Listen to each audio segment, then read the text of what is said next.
I bought the greatest Batman stories ever told in that magical summer of Batmania and read it cover to cover, then read it again and again. Those pages contained tales I'd never encountered before, like the first appearance of Batman. The images were from titans of the industry Sprang, Adams, Aparo, but some stories stood out. Some captured my attention, my imagination more than most. I needed more from these creators and was well aware that I had limited opportunity to achieve this goal. I had no comic book stores near me. They were some mythical destination, and anyway, I couldn't drive. I'd have to wait another 10 years to finally be satisfied.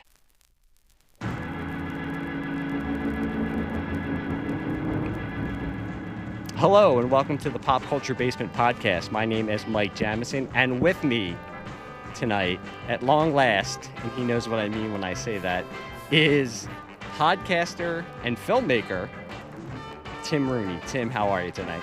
I'm doing well, and yeah, it has been, it's like the Titanic will arrive one day. It will reach shores and stuff like that. It feels like the schedule it was trying to get us together and stuff like that. It was just life being kind of shitty and preventing us from doing this. But I'm glad we're here now, and we are going to talk about not only a monumental Batman collection, but also our stories and histories with comic book stores. Yeah, this was all inspired, and we were talking about this before we went live, by Tim worrying that he had lost something that he would not want to lose. Tim, if you want to tell the story, you'll tell it better than me because it happened to you. Yeah, okay, so the book we're going to be talking about tonight here is Strange Apparitions, the collection of stories mostly written by Steve Englehart with Len Wein, and art mostly done by Marshall Rogers, but also Walt Simonson. And for those who may not know, Strange Apparitions is one of the most cherry-picked Batman collections over close to the past 50 years, because from elements in this that have ended up in Tim Burton's Batman, whether superficial or not, whether how overt or not, depending on who you ask and how you choose to see, are those elements really just like they've just become part of the collective unconsciousness of Batman, or these are direct lists, but we're not going to say anything because we don't have to pay anybody. In both Batman 89, elements of Dark Knight, but even episodes of Batman the Animated Series have come from this collection, and you realize, these 8 issues, you think of something like a run like Jerry Conway in Justice League, how many issues he did of that, but compared to how brief Englehart's run was on Batman, it's really quite staggering. And in a move that I did recently, moving out of my childhood home, I thought I lost this collection. And losing a collection like this is bad to begin with, but the fact that it's not like Long Halloween or Dark Knight Returns, where you could easily go down to most bookstores and they'll have copies of it. Strange Apparitions has had a weird collected history due to some people have suspected the contentious relationship between Steve Englehart and DC Comics. So if I wanted to replace it, it would have been north of $50 or $60, which I have done before. It's how I collected No Man's Land in trade paperback form. But the real thing that would have upset me is because it's got a signature from Marshall Rogers on the cover. And since she's no longer with us, I was really worried that I lost it because of that. Thankfully, I did find it. It was buried in a bunch of other stuff that I had left behind.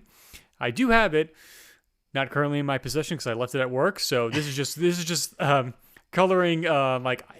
Tim might just be irresponsible with certain things right here.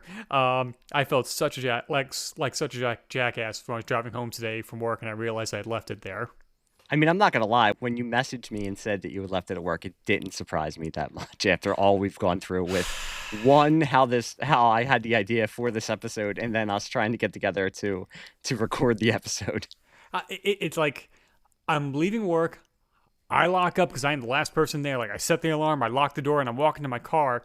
I got my lunch bag, my empty water, jug, and I'm like, I feel light. Something is missing from my hands, but I didn't put it together. And I happen to glance at my passenger seat when I'm like 15 minutes away, and I'm like, oh, son of a bitch. And I'm like, well, figures. So I feel like that just it's on brand for this episode. At least you know where it is, so you don't have to be stressing about it. But you mentioned that you thought you had lost it when you were moving from your childhood home. I always ask people who are on here for the first time to give me memories of their childhood, if they had any special place where they consumed pop culture, where they read comics, where they watched movies, watched TV, played video games. I always talk about my beloved row home in Southwest Philadelphia. I would go into my basement. That's where I consumed pop culture by myself, sometimes late at night at 2 in the morning, like my son does now, or with family and friends watching TV shows, watching movies. Was there any certain spot that you had growing up where you would go to consume the pop culture that you consumed? Yeah, it was much like you. It was the basement. That was my domain where I watched movies and I played video games. And then when I eventually got into comic book reading, that's where I would read because, especially during the summer where I had more time to do so, you'd want to be inside in the basement because it's far cooler than upstairs in my bedroom. So yeah, the basement. So when you say like pop culture basement as the name of your show, I'm like, oh, that's the perfect title, and I can immediately relate to your story like that because I'm like, yep, that feels right. And yeah, so many an hours, like probably cumulative like years worth of time spent in the basement, consuming pop culture, whether it be movies, video games, and comics.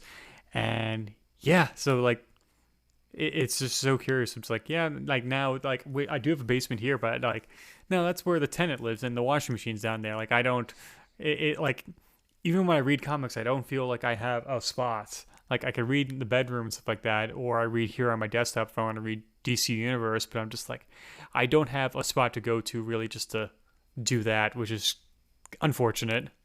And I think when you're a kid, it's a little bit more magical too when you find that spot, whether it be in the house you live in, you're always in that basement, but there's just something, and it's also our memories of it as we get older. And also for me, our basement was cooler too, but I had a box air conditioner in the room that I shared with my brother, and he used to get angry with me because I would turn it on 5 hours before one of us would go to bed. So he used to tell me that he would see penguins walking in the hallway. So it was cooler. I should have went up to my bedroom, but because we shared a room, I didn't feel as alone there. So I was always in the basement. So it was cool down there too. But yeah, there I feel like there's always, because now I podcast down here in my basement. I watch my shows in the basement, either by myself or with my kids, or I'll come down here and read. And it's still my spot, but there's just something about when you're growing up having that one spot that you knew you could go to, that you could just get away from the real world for the 10 minutes that you're reading a comic book, or the 2 hours that you're watching a movie, or the 25 minutes that you're watching a TV show. Admit it, just because you want alone time to watch, you read your Vampirella or heavy metal magazines, anything with a Frank Frazetta cover, you're like, I need my alone time. That's why I want to do it. You know what though? I would have to find a good hiding spot for it because my dad, you could tell.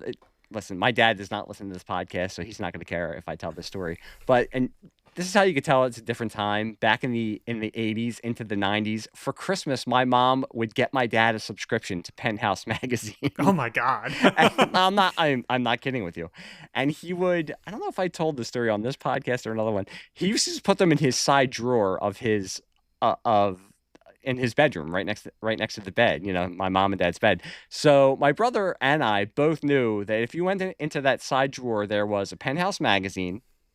There was probably a pack of cigarettes. He would keep the whole carton on the regular big dresser that was on the side of the room that they both shared. But in his drawer, he would have a pack of cigarettes, his Zippo, a cassette copy of Steely Dan's Greatest Hits, Oh my and God. at one time, his gun. Oh God, yeah. I was gonna make a joke like you go into that, you would find his gun and his cigarettes, and then you told that. I'm like, oh, like his generational bingo card was really like hitting stride there, and I'm just like, you say a carton of cigarettes, I'm like, yep, Joe Camel, like unfiltered. It was usually Dorels, which were very, very cheap. And I Oh remember when my. I started smoking, my brother and I both would started smoking around the same time. And stupidly, we would think that we'd be able to take a pack of his cigarettes out of his carton and he wouldn't notice. And those Dorels were disgusting.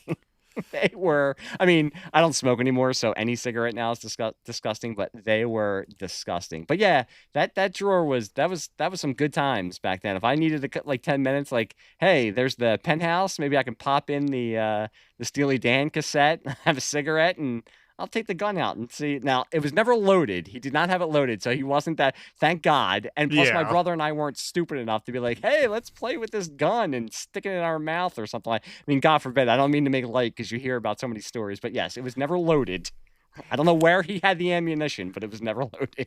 I think that was a Dare special. Was like the cop would come to your classroom and play a video of like kids like, oh, we found dad's gun, we're gonna go, and we think like, oh, though we shot 6 shots and don't worry about it, it's empty now, and oh shit, no, one of the chambers still had a live round and it kills his friend, and I'm like, this is how this story ends.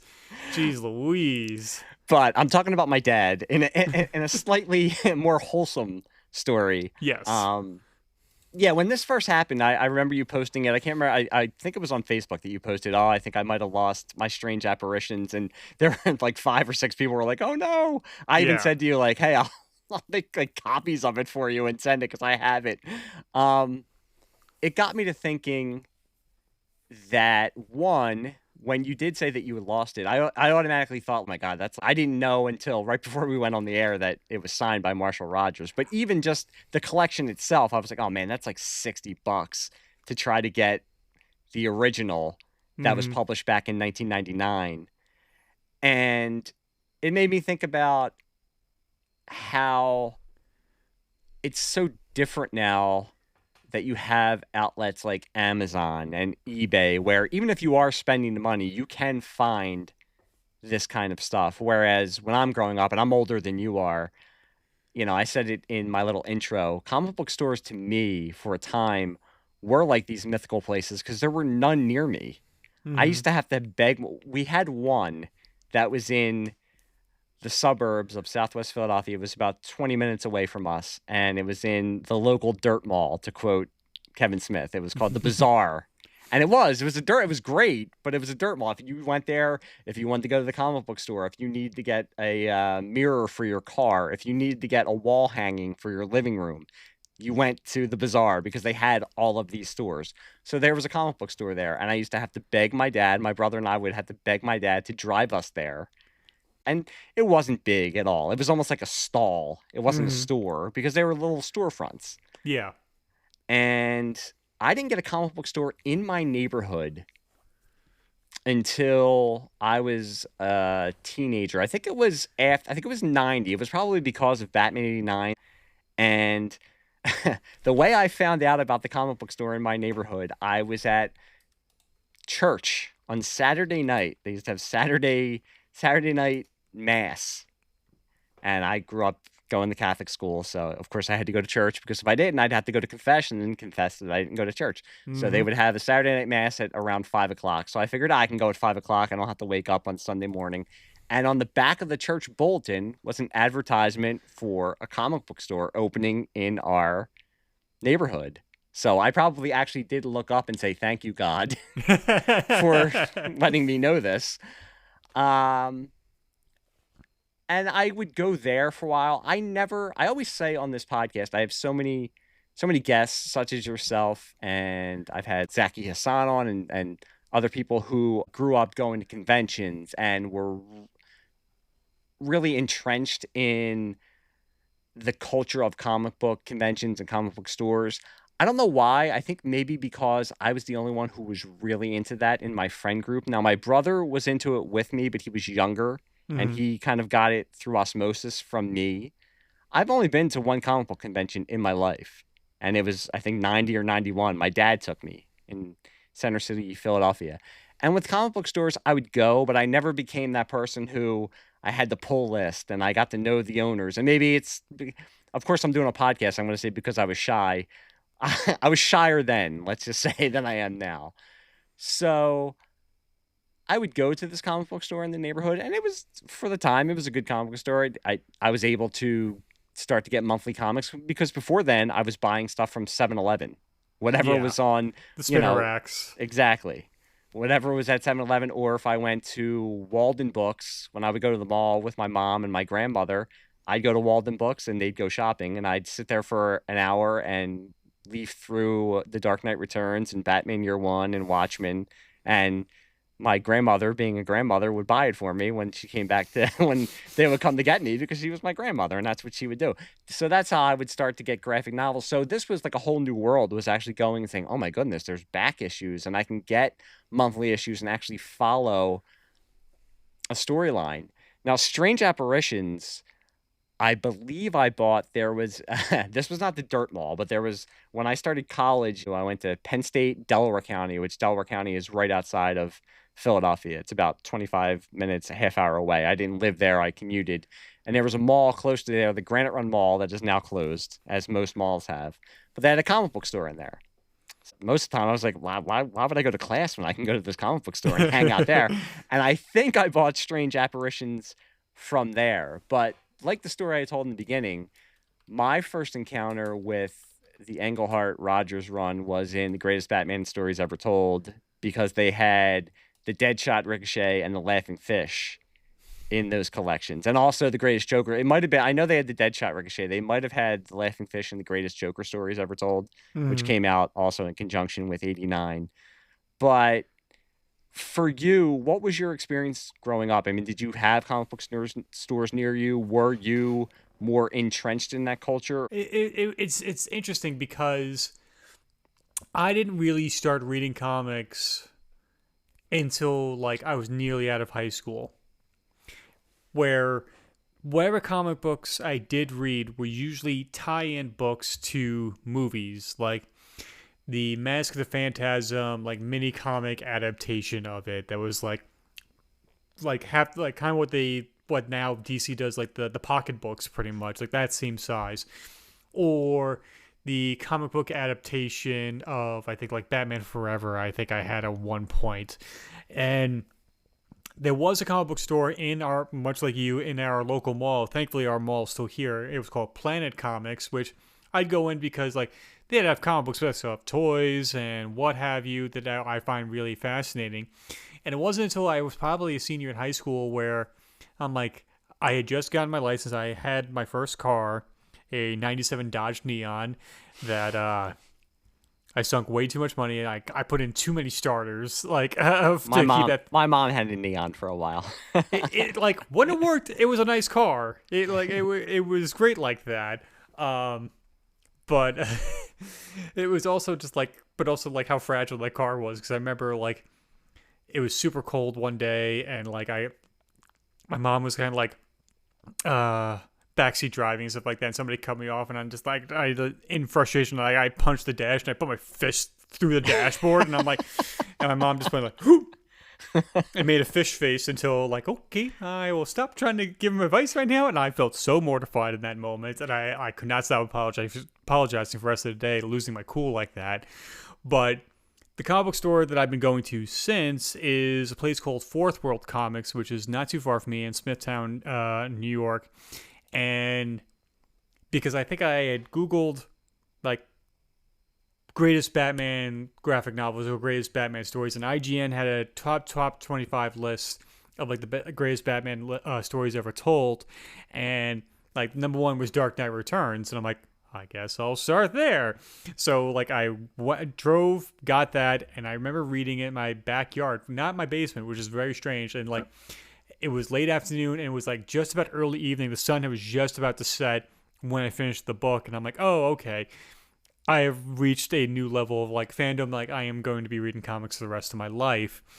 And I still go to the store, and it's kind of famous because Scott Snyder lives 25 minutes away from me in a neighborhood not too far from here. So when he does a lot of his local signings, it's usually there. And there are times where I just go in there, he's just chatting with the owners, and he's there with his kids, and I just say, "Hello, Mr. Snyder, how you doing?" And he's always very friendly. And it's when I realized, like, when I moved and I brought all my stuff here, I made like when my girlfriend like got me like a bookshelf, and I'm like, organizing it, like, all right, my autograph books will go up here. 7/8 of them are just Scott Snyder. I'm like, wow, I do have his signature a lot, and I think that benefits because he lives locally.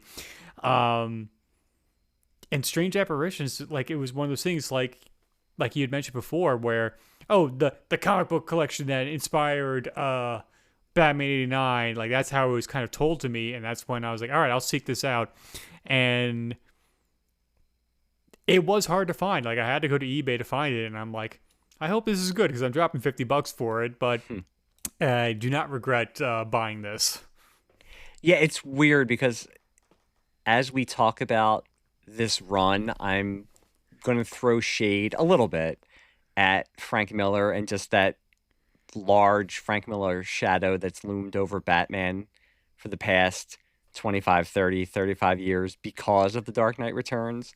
But I'm the same way, and I have those same memories of being a comic book reader. I started younger than you. I was always, even as a little kid, not reading comics, but Batman coloring books. I mean, I'm older than you, so it was, born in 74, growing up in the 80s, Batman coloring books, color forms, Super Friends, Superpowers, playing Batman with one of my uncles all the time because we used to watch Batman reruns. So it was always superheroes. And then it went to that progression of the Whitman comics that you would buy at Kitty City. That was this toy store near us, or Toys R Us. And just reading comics and not really being a collector, but hitting that, like I said, you go to Walden Books, and with Batman '89 coming out, being aware that that's happening and saying, oh, what's this? What's Batman Year One? What's The Dark Knight Returns? And reading it. And it, for that time, it was like nothing else I had ever read before. Right. And it opened my mind that, comics can do this. They can do this in comics. For as much as it's cliche that I remember one of the house ads that DC had that said it's, we're not just for kids anymore or something along those lines. And it had The Dark Knight Returns, Watchmen, and Batman Year One. But it was true, reading those three, that made me want to seek out more comics because I said to myself, I can't believe they're getting away with this. Like, as much as I love Spider-Man, I was always a DC guy. Mm-hmm. And I'm not contentious in that way because I love the MCU and I'll read Marvel comics. I don't know why I never felt the same kinship to Marvel comics that I did to DC comics. Well, I mean, I think it's because DC for the longest time was more self-contained, so it was easier to jump into. Like, as much as revered as Claremont's run on X-Men, that's something you can't really jump into midstream. No, I mean, I discovered Claremont's run when they started doing those essential books, all black and white, the big, like, phone books. Yeah, I have two of those for the Punisher, and they're amazing. Yeah, I love it, but I discovered it 20-something years after the fact. The same thing with a lot of the early Spider-Man was through those essential books. I liked Spider-Man, but that's just because growing up, the Spider-Man 67 cartoon was always on in my house. And I can remember the Spider-Man 78 TV show. That is one thing with my son. I've gotten him into superheroes and comics, and I say to him, you don't know how good you have it, because this is all I had. I had the Incredible Hulk, I had Batman 66, and I had Spider-Man shooting rope out of his arm and swinging from the same two buildings all the time.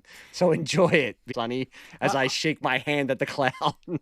I am so mad that we didn't have a flashback to Nicholas Hammond playing Uncle Ben for Tom Holland's Spider-Man. It would have been nice. Yeah, that would have been great.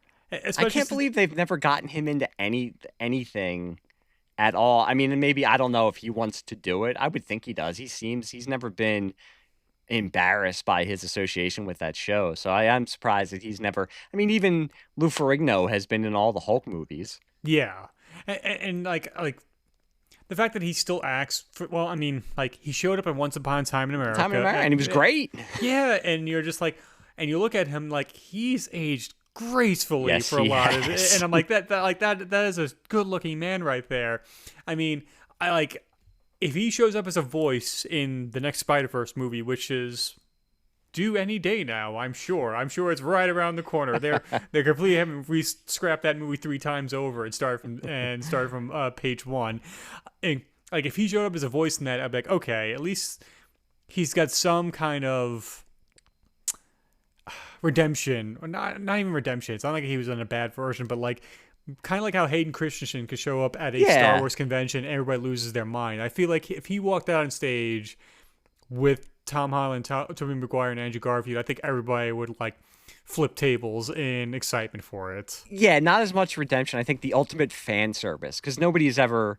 I look back on it and I joke about it, but I love those Spider-Mans. They used to show them on UHF channels on Saturday Mm-hmm. afternoons when I was a kid, and I'd be like, all right, I know what I'm doing for 2.5 hours this afternoon. I'm watching Spider-Man because we're speaking about comic books, reading comics, and Marvel touting that, oh, the Spider-Man movie's coming, and seeing the one that legendary, for good or ill, one sheet that they had of Spider-Man swinging in outer space shooting a web, and it says coming next summer. I actually own, and this wasn't bought at a comic book store, it was bought on the Wildwood, New Jersey boardwalk. I don't know, they had, it was a pier that every year we would go there, they would have different stores there. They never lasted. It was never the same store every summer. Mm-hmm. And they were selling comics, they were selling toys, and they had scripts for movies. And it was the James Cameron Spider-Man movie. I think that it was copyrighted 90 or 91, and it's when he wanted, I don't think it was even DiCaprio. I know he You want wanted, Edward Furlong. probably, I know he wanted Schwarzenegger as Doc Ock because he's in the script. And he But kept and I saying still "okie have dokie" that. was like his catchphrase, if I remember correctly. Something like that. I came home this last Friday, and I was greeted by my wife, who told me that one of the bookshelves in her office where I have all my comics was falling apart, and that I needed to reorganize my book, all the graphic novels that I had on there, because they were destroying the shelves. And I still have it. It's on the shelf. And I was like, I probably should read this again. But I did kind of lie. I said my first comic book store was the Dirt Mall. In all honesty, the first comic book store I do remember was being probably 5 or 6, and there was a shopping center near our house. It was called the Penrose Plaza. And much like the store I just mentioned in Wildwood, at the far end of the shopping center were the stores that never lasted. They would open, and 6 months later they would close. So I remember walking there. And if I was 5 or 6, my brother was probably only 3 or 4 years old, but walking with my parents, and there was a comic book store there. And it's hazy memories. Going in, I can remember posters on the wall. I think I bought a Justice League comic. It's when Firestorm had just joined the Justice League. I don't know what happened to the comic. And I had a poster of Spider-Man. It's the classic 70s corner box pose of him swinging with one hand and his other hand is outstretched, that I had on my bedroom wall that I shared with my brother for years and years. So that was really my first comic book store experience, but that store only lasted about 4 or 5 months, and it's such hazy memories. I did have to check with my parents at one time to make sure I didn't dream that actually happened. Yeah. And my dad at the time worked in Center City, Philadelphia. He used to go to a comic book store that is still around called Fat Jack's Comic Crypt to look for stuff for me when I was a kid. That's actually where he bought the copy of Splinter of the Mind's Eye, the Star Wars novel. The first novel. Yes. I know that he probably read himself and then gave to me. And I wish I did have the original copy of that. I don't. I've since bought it again. But I can clearly remember him bringing that home. So that always, to me, I actually then, when I got older and could drive, I found where it was and went there. And it was a small comic book store. But it's just funny, my memories compared to you, who are of a different generation, where you're like, well, I Googled the greatest Batman stories ever told. And I think I should acknowledge my privilege in that way. Because especially since like comic book culture is gone so mainstream as well. And like back up a little bit, like sure, I didn't read comics when I was younger, but like Batman was always a constant in my life. I mean, I remember watching the VHSs of like the Burton and Schumacher Batman movies, the animated series, as well as Batman 66 on reruns for Nick and Night. And to me, they were just all Batman, regardless of the intentions behind them or the tone of those adaptations. So I think that's why I've been thankful enough that I can just accept different versions of Batman and different versions of characters and not being too judgmental. I hope I don't come across too judgmental and stuff like that. But it's so interesting you say that because, like, you think of comic book culture and how it's changed because I remember there was another store in near Huntington Station out here on the island where it compared to like Fourth World, my normal store, which is always organized, place is clean, folks are nice and everything like that. One of the guys who owns the place knows my name. I don't know his. I don't know how the hell he knows my name. And I'm just like, hey Tim, and I'm like, hey buddy, how you doing? Yeah. And I'm just like, I try hate to be that. and I'm just like faces. Like I could not see you for 25 years. I see your face in the crowd, and I'm like, and I don't want to talk to you. I'm like, shoot. And immediately duck into a store. Names I'm terrible with, but this one store that like in Huntington Station where it's like poorly organized. Like you had to like crawl across and stuff like that. And if you want to go through back issues and stuff like that, it's no wonder the place burnt down. And there were questions raised. Was it an insurance fraud situation because it was not getting enough business? But I'd say like for you, I'll ask this question: is like, how has your experiences with comic book stores changed since you started going, like as you said, from a little kid to now? Like, do you think it's changed in the better, or like has there been like a neutral shift, or is there a negative shift? Like there's still kind of like comic book guy bravado you still have to deal with to these days? I think it's a double-sided coin, and that's why I love to bring on experienced podcasters like Tim because he asks good questions. I'm at the point now, and I've mentioned this on one of the earlier episodes, is one of the reasons I'm doing this podcast is I feel like I've hit that point, not with everything in pop culture, but with a lot of things where certain things, something like music or even like comic book reading, I've hit a point where I know what I like and I'm not closed off from liking new stuff, but I'm most likely more going to stay in the lane of the things I like. Mm-hmm. And that's not going to be, I think with movies and TV shows, because there's so many options that'll never, I'll always have my favorite shows. Like MASH will always be my favorite show and my comfort show, but that doesn't mean I'm not going to watch Andor. That's a new show. Yeah. But with comics, I haven't been a regular comic reader in more than 15 years. But with comic book stores, and I was going to bring it around to this, now I'm going to tell, it's embarrassing, but it's also funny.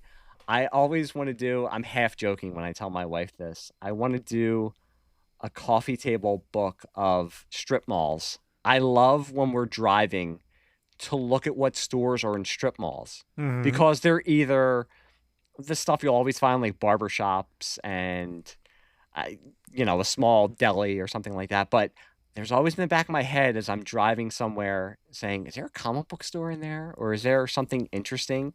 And it's the same thing going into whatever malls still exist. If I'm somewhere, I maybe I could use it as an example of going with my son when he played travel baseball. And if we had time between games, if there was a mall or shopping center near there and you're trying to waste time, in the back of my head, I'm always on the alert. My spidey sense is always waiting to see, is there a comic book store around here somewhere? And in one of the bigger malls around here, the King of Prussia Mall, I used to manage the Suncoast in the King of Prussia Mall. But I remember the first time was walking in there and just out of the blue, I see a huge Spider-Man on the outside and I'm like, oh, there's a comic book store in here. I think that's why I never became so embedded into comic culture And it might be me because I was way more shy and quiet when I was younger.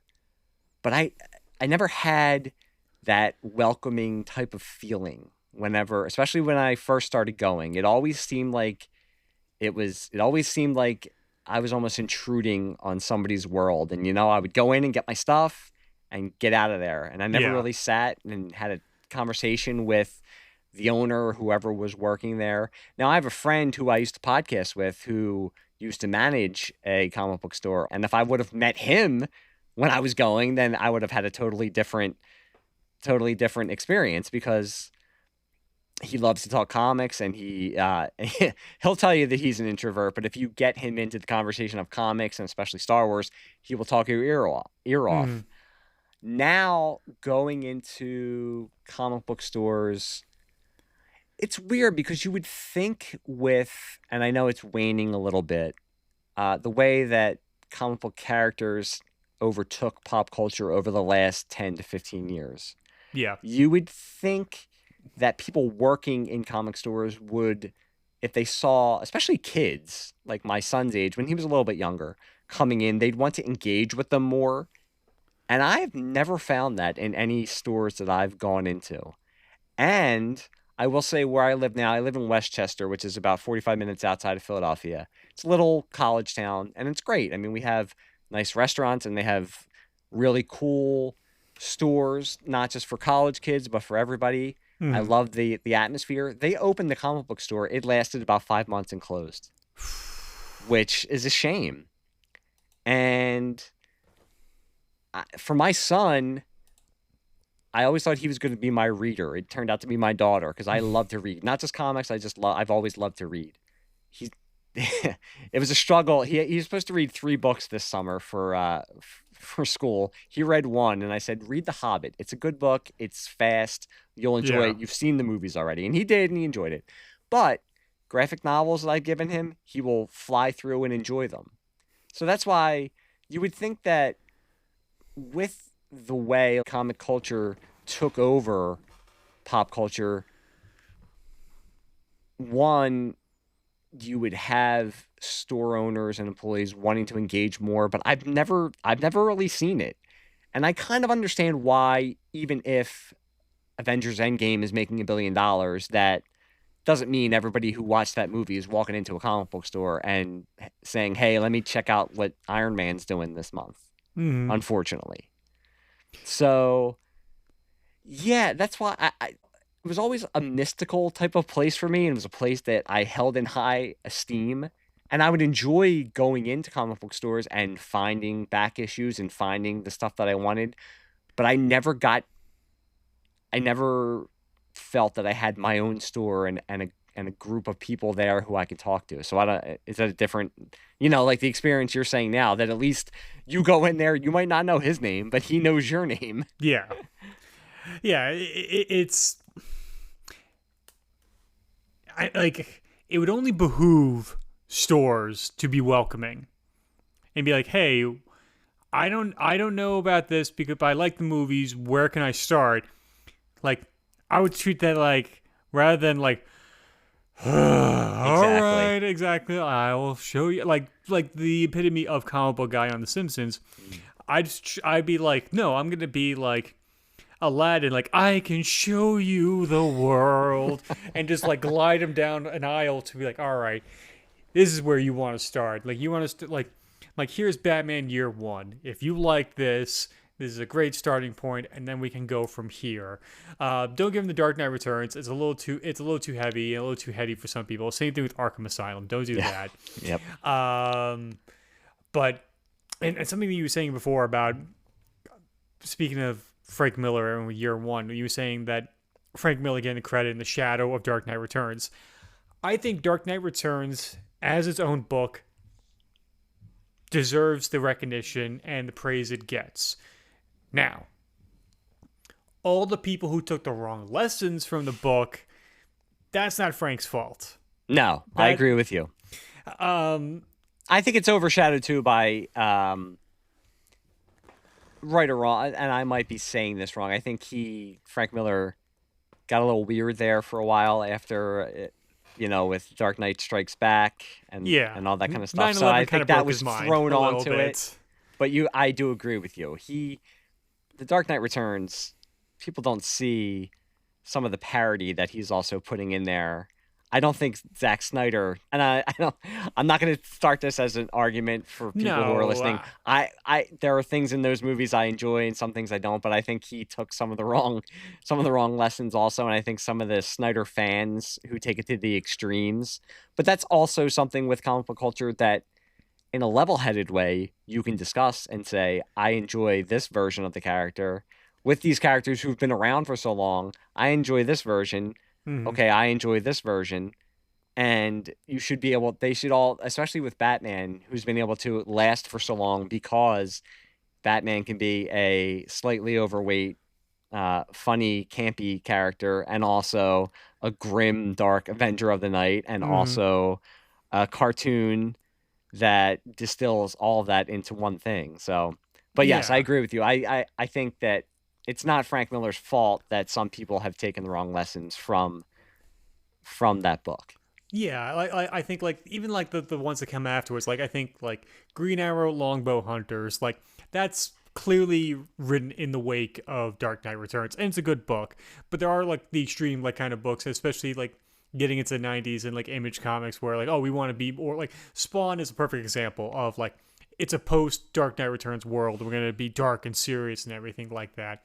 Not realizing what you're saying, the satirical elements that are in Dark Knight Returns, uh, like some of the people on the street interviews that pepper throughout that book.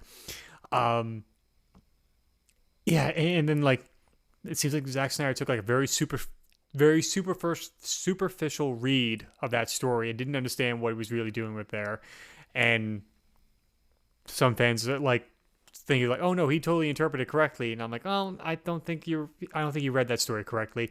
And I think the worst thing that came out of it is that it kind of broke some people's minds on the relationship between Batman and Superman, I who was was I was not going to interject because I thought you were going to bring that up, but that's what I was going to say. That is some of the most damage, and I'm not saying that against Frank Miller. I'm saying, as you are, that's the message that people took from it, that Batman and Superman can't cannot have an actual relationship as friends, or as they respect one another. mm, It became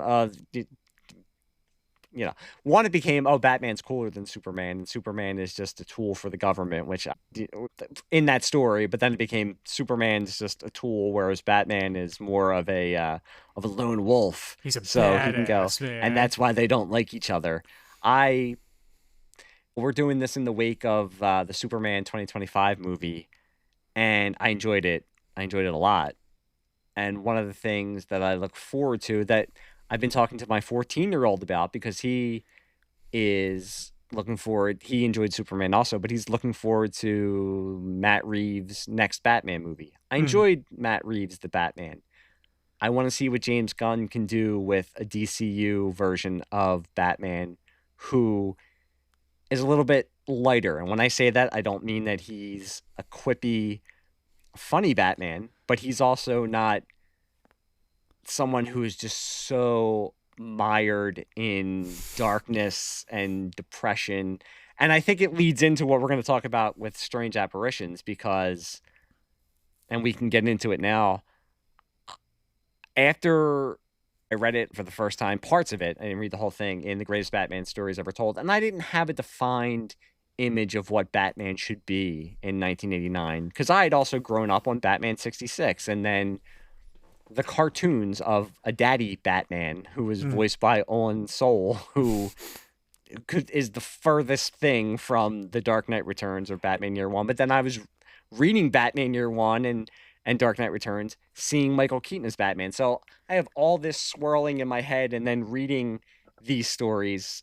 So you need to, or not, you don't need to, but I had to come up with what I thought was my favorite interpretation of the character. You don't have to, but I did come up with what I thought was my favorite interpretation of the character. The one you were just saying, the Batman cartoon, like you say, is that like Batman with Robin Boy Wonder, like where it's pretty much like almost like stills animation Oh, and I like grew up. That was the Filmation one. Yeah, okay. that would. It's funny now because we live in the culture where we can find anything or look up anything. But it was the Wild West when I was younger and growing up. I'd see those cartoons and say to myself, "This is so weird because it's different than the Super Friends, and Hmm. it looks different. I don't understand." And maybe it's because I was reading comics. Because even then, in my head, I was saying, "I don't understand where this falls in continuity. How is this related to the Super Friends?"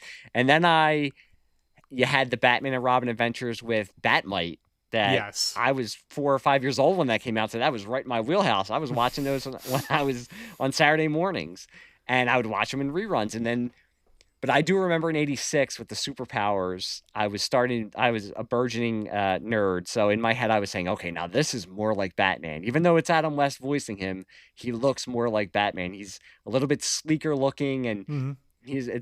not dark, but it's a little bit more It dealt with the non-kitty. origin at least. At least Yes, that one episode that everybody like, it's become memeified because it's Batman crying in the rain. cry. And it was exciting because they showed Bruce Wayne and Dick Grayson without their costumes on, and I don't think they ever showed that in Super Friends. So Yeah. even in '86, I was like, all right, this is cool. This is something different. But yeah, I mean to not to bury the lead, I think with Strange Apparitions, for me, Englehart and Rogers and Austin, this is almost what I want to see going forward in the DCU if James Gunn is going. Now I know it won't exactly be like this because unfortunately Well, I we're mean, there's getting. already parts of it. I'm sorry, I keep interrupting. There are parts of No, this it's okay. story that's in Creature Commandos. Sure. Now I was gonna say, but I mean, I think we're getting Damien, which I mean that's a whole other like. As I said, I'm not reading comics regularly, and I try to keep. I'm not going to say I hate Damien because I haven't read. I know that that character has changed from when Grant Morrison first introduced him to now, and I've seen people say that his character progression it was something cool to read and see that how he's progressed. It's just not my ideal version of Robin, but if that's what they're going to bring in, I'll still give it a chance. Hmm. But when I say and I when I pitched this episode to you, I said I didn't want to go. We didn't have to go panel by panel or issue by issue. I wanted to do this, talk about comic book stores, but I also wanted to talk about the collection. I think, and famously, Englehart came to DC from Marvel. When he was at Marvel, he was doing the Avengers. He had done a bunch of other things, but he had done the Avengers. And Jeanette Kahn brought him over to kind of revamp the JLA to add that Avengers type of uh, realism to it. Because if you read '70s DC comics, as much as I say I'm a DC guy, you could see why Marvel was more popular Yeah. or gained popularity. DC was always, it was like they were the dads, Hmm. and Marvel sounded like real people talked. A lot of times in the late '60s, early '70s for DC, it's very, you could tell they're trying to be hip, but it's like me walking into a room and trying to use the slang of today, and people would just look at me and laugh. Hello, fellow kids. Exactly. Hello, fellow kids. I mean, it makes sense that why people like Denny O'Neil succeeded at DC Yep. because he studied under the stewardship of Stan Lee. Why Len Wein came over. Why eventually Jerry Conway came over. And it's something that Michael Bailey and Andrew Lehman have brought up numerous times on the Overlooked Dark Knight, like the Marvelization of Batman and DC Comics as a whole helped the company. Yep. It like sure you still had mostly self-contained stories or like in Strange Apparitions, mostly 2-issue arcs for the villains, and you have like a B or C story that ran through most of the issues. And as much as I love one and done stories, I recently got a collections of Brave and the Bold from the Bronze Age, with like a lot of it written by Bob Haney and Jim Aparo art and everything like that. And it's like every story is one and done and everything. Like And they're insane because it's Bob Haney also. yeah, and Bob Haney does not give a single F about continuity or what have you. Continuity. Yeah, exactly. He's just like, nope, I'm telling this story like was this character introduced? Shut up. Well, this is what's going to go on right now. Spectre's showing up. Like, all right, I guess he's Spectre's in this issue And now. you know what? Back then, these guys didn't think that dorks like us were going to be talking about this on podcast and saying, well, back in Batman 358, this person was introduced, but then you changed it in Brave and the Bold. They were just doing a job, and they were just banging them out, and they were trying to get good stories. And yeah, they would say, shut up, nerd. I got to go to the Elks Club. Leave me alone. The Tobacconist Club, like in Strange Apparitions. Exactly. But you brought up exactly what I was going to say. I think Englehart, he said when he came over, he said to Jeanette Kahn, I'll do the JLA, but I want to do Batman. He was famously, he has said in the introduction to Strange Apparitions and in interviews, because much like you said, nobody loves Steve Englehart more than Steve Englehart. He will always tell you how great his his work is. But as he said, he was going to quit. He was going to write novels, but he always wanted to crack at doing Batman. And what he did with Batman was basically made him a Marvel character. And believe me, I know, I'm glad you brought up Overlook Dark Knight. I'm standing on the shoulders of Michael Bailey and Andy Leyland and like Batman Nightcast. When I brought this up, I wanted to, and I'll probably put it in a post. It's not like we're breaking new ground that nobody has covered Strange Apparitions. I wanted to come at it from the comic book store angle and also just our personal memories of it. But I'm not breaking new ground saying that, but it's true. Reading it over again, Steve Englehart is basically making Batman into a Marvel character, but it works. In this collection, it works for me. I don't know if it can always work for Batman, but it works in this collection. Yeah. And I think it broke away from, although I was only a little kid when these were being released, I've read early 70s Batman and I've read later 70s after this run in early 80s Batman, and it's very different than the way Batman had been written, where he was basically just a deputized extension of the police force, basically. Englehart smartly here makes him an outlaw again, even though he's fighting against a corrupt city council. It makes him an outlaw, so he's automatically he's very Spider-Man-ish, I believe, in this run. Yeah, because he's also, and you never really see it, he's got a love interest, and I think Silver St. Cloud very much was the inspiration for Vicky Vale. I think Silver St. Cloud in the comics is, and maybe this is blasphemy for people who love Catwoman. I like Catwoman. I think she is the best love interest that Batman has had.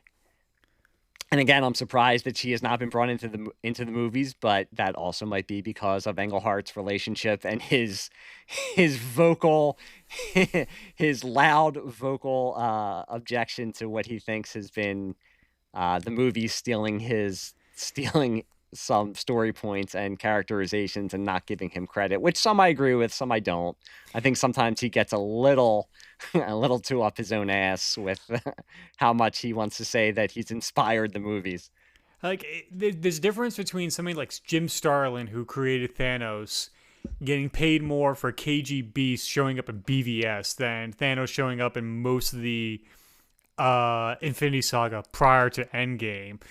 Like, there's good reasons, like, for some people, like, no, you guys owe me a check, and it seems that Marvel has finally settled up with, like, Starlin. And then there's Steve Englehart, like, being cantankerous, being a gentle term to describe it. And then you look at somebody like Denny O'Neil, who had a far longer history with the company, who says, like, I was just doing the best I can, and people adored him, and still do, of his tenure with these characters.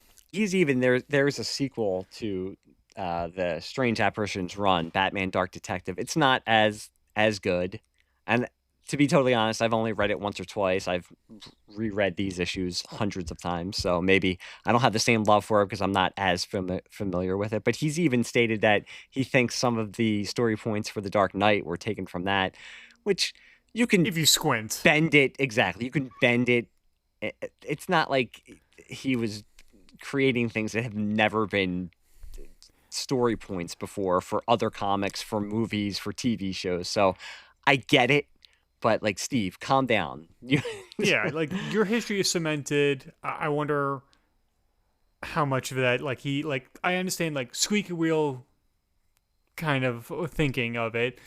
But like, you can make a greater argument that Dark Knight took more from Gotham Central, like the Joker story in that, Hmm. versus, and then like the earliest appearances of Joker saying like, "Hey, I'm gonna send you a message via a piece of media technology, whether it be the radio or television. Like, this is what I'm gonna do. Try and stop me."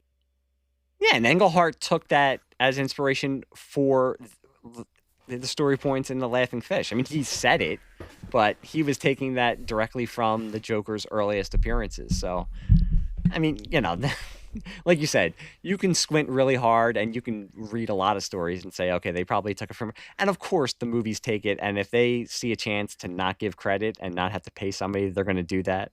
Yes. But even with 89, I could see some of his points that Yeah. they took some of this stuff for 89, but not that much because Michael Keaton is not, you would not mistake him for a Marvel type of character that the Batman is. Batman is, he's not quipping in these stories, but Mm. he's way more, he'll fire back at a crook way more than he will now. Now again, talking to somebody who doesn't read the comics, but I've read some comics here and there in the past 15 to 20 years of Batman's existence.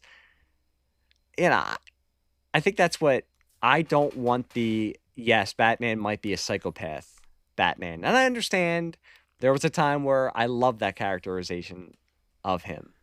But I don't know if that's why I've always thought that the Nolan movies, it's funny how they talk about it now that they're so grim and gritty and they were really dark. I think Nolan took way more inspiration from this run of comics than the Burton movies did. Tone Because wise, at least. yeah, because I mean, they always say that they're so dark, but I adored the relationship between Michael Caine's Alfred and Bale's Bruce Wayne, and they could be funny together. And you see that. I think Englehart was one of the first to show that relationship because this is before Frank Miller and it's before Alfred being there for the whole time. This was still in the continuity of Alfred showed up at their door when Batman and Robin were already established and became their butler and then figured out that they were Batman and Robin. I Yeah. think in this series of stories, I like their relationship, and Alfred has a far more fatherly type of relationship with Bruce that I always felt in The Dark Knight. Not that I didn't feel it in Batman 89 or Returns, but Mm. I always liked that back and forth that Bale and Kane had, and I could see it a little bit here. I love the way that I had it in my notes, and like I said, we're not going to go issue by issue.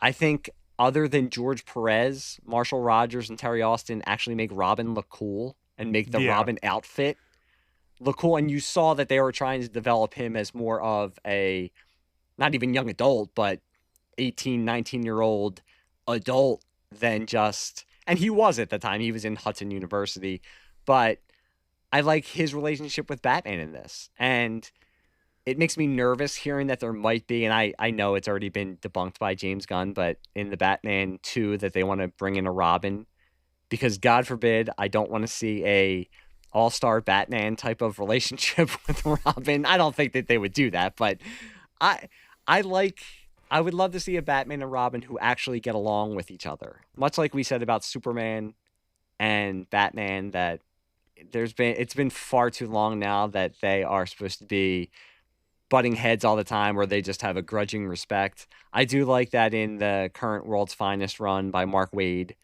It's a throwback to them actually being friends. Now, that doesn't mean that they're sitting on lawn chairs sharing beers after their adventures. But Although that would be cool. I think I'm so glad you bring that up because I think that's the closest in tone of their relationship to what like this era of comics was than the Mark Waid and Dan Mora World's Finest, which is a great book. Everybody should be reading that. And I'm surprised you don't want Robert Pattinson growling at an underage kid like, "I'm the goddamn Batman." And I'm I not know sure. that's the extreme to bring up. That's not always what the relationship is. And we're talking about me with comic book stores. I was also coming of age in that post-crisis DC universe, which I think is great. That is my DC, is that post-crisis Tim Drake, Batman and Robin. And I Yeah. love that relationship also. The Triangle Era Superman. You brought up Longbow Hunters. I love Longbow Hunters. And I understand, I know where you're going with that. I love Green Arrow as a character. I love Longbow Hunters, that Mike Grell run for Green Arrow. Mm-hmm. I do love, even though that's not what Green Arrow doesn't always have to be that way. I still like boxing glove arrows also. Oh, So, like, trick arrows, like, give me any day of the week. Like, yep, it's the same thing, like, when you give a Green Lantern, they use a very goofy construct to defeat an enemy and stuff like that. yep. Like somebody getting smashed with a giant ice cream cone. Like, yeah, that's perfect. I don't need it to be a minigun or something like that. It's all the time. But yeah, no, like, Tim Drake Robin is my favorite Robin, and Yep. much like you were saying before, I said I think I said it on Holy Batcast, like, Tim Drake's solo run, that's just Spider-Man with a Robin Yep. domino mask. And it works. Like, the only problem with, like, Batman being a Marvel character in Strange Apparitions, he doesn't have more than one love interest going on at the same time.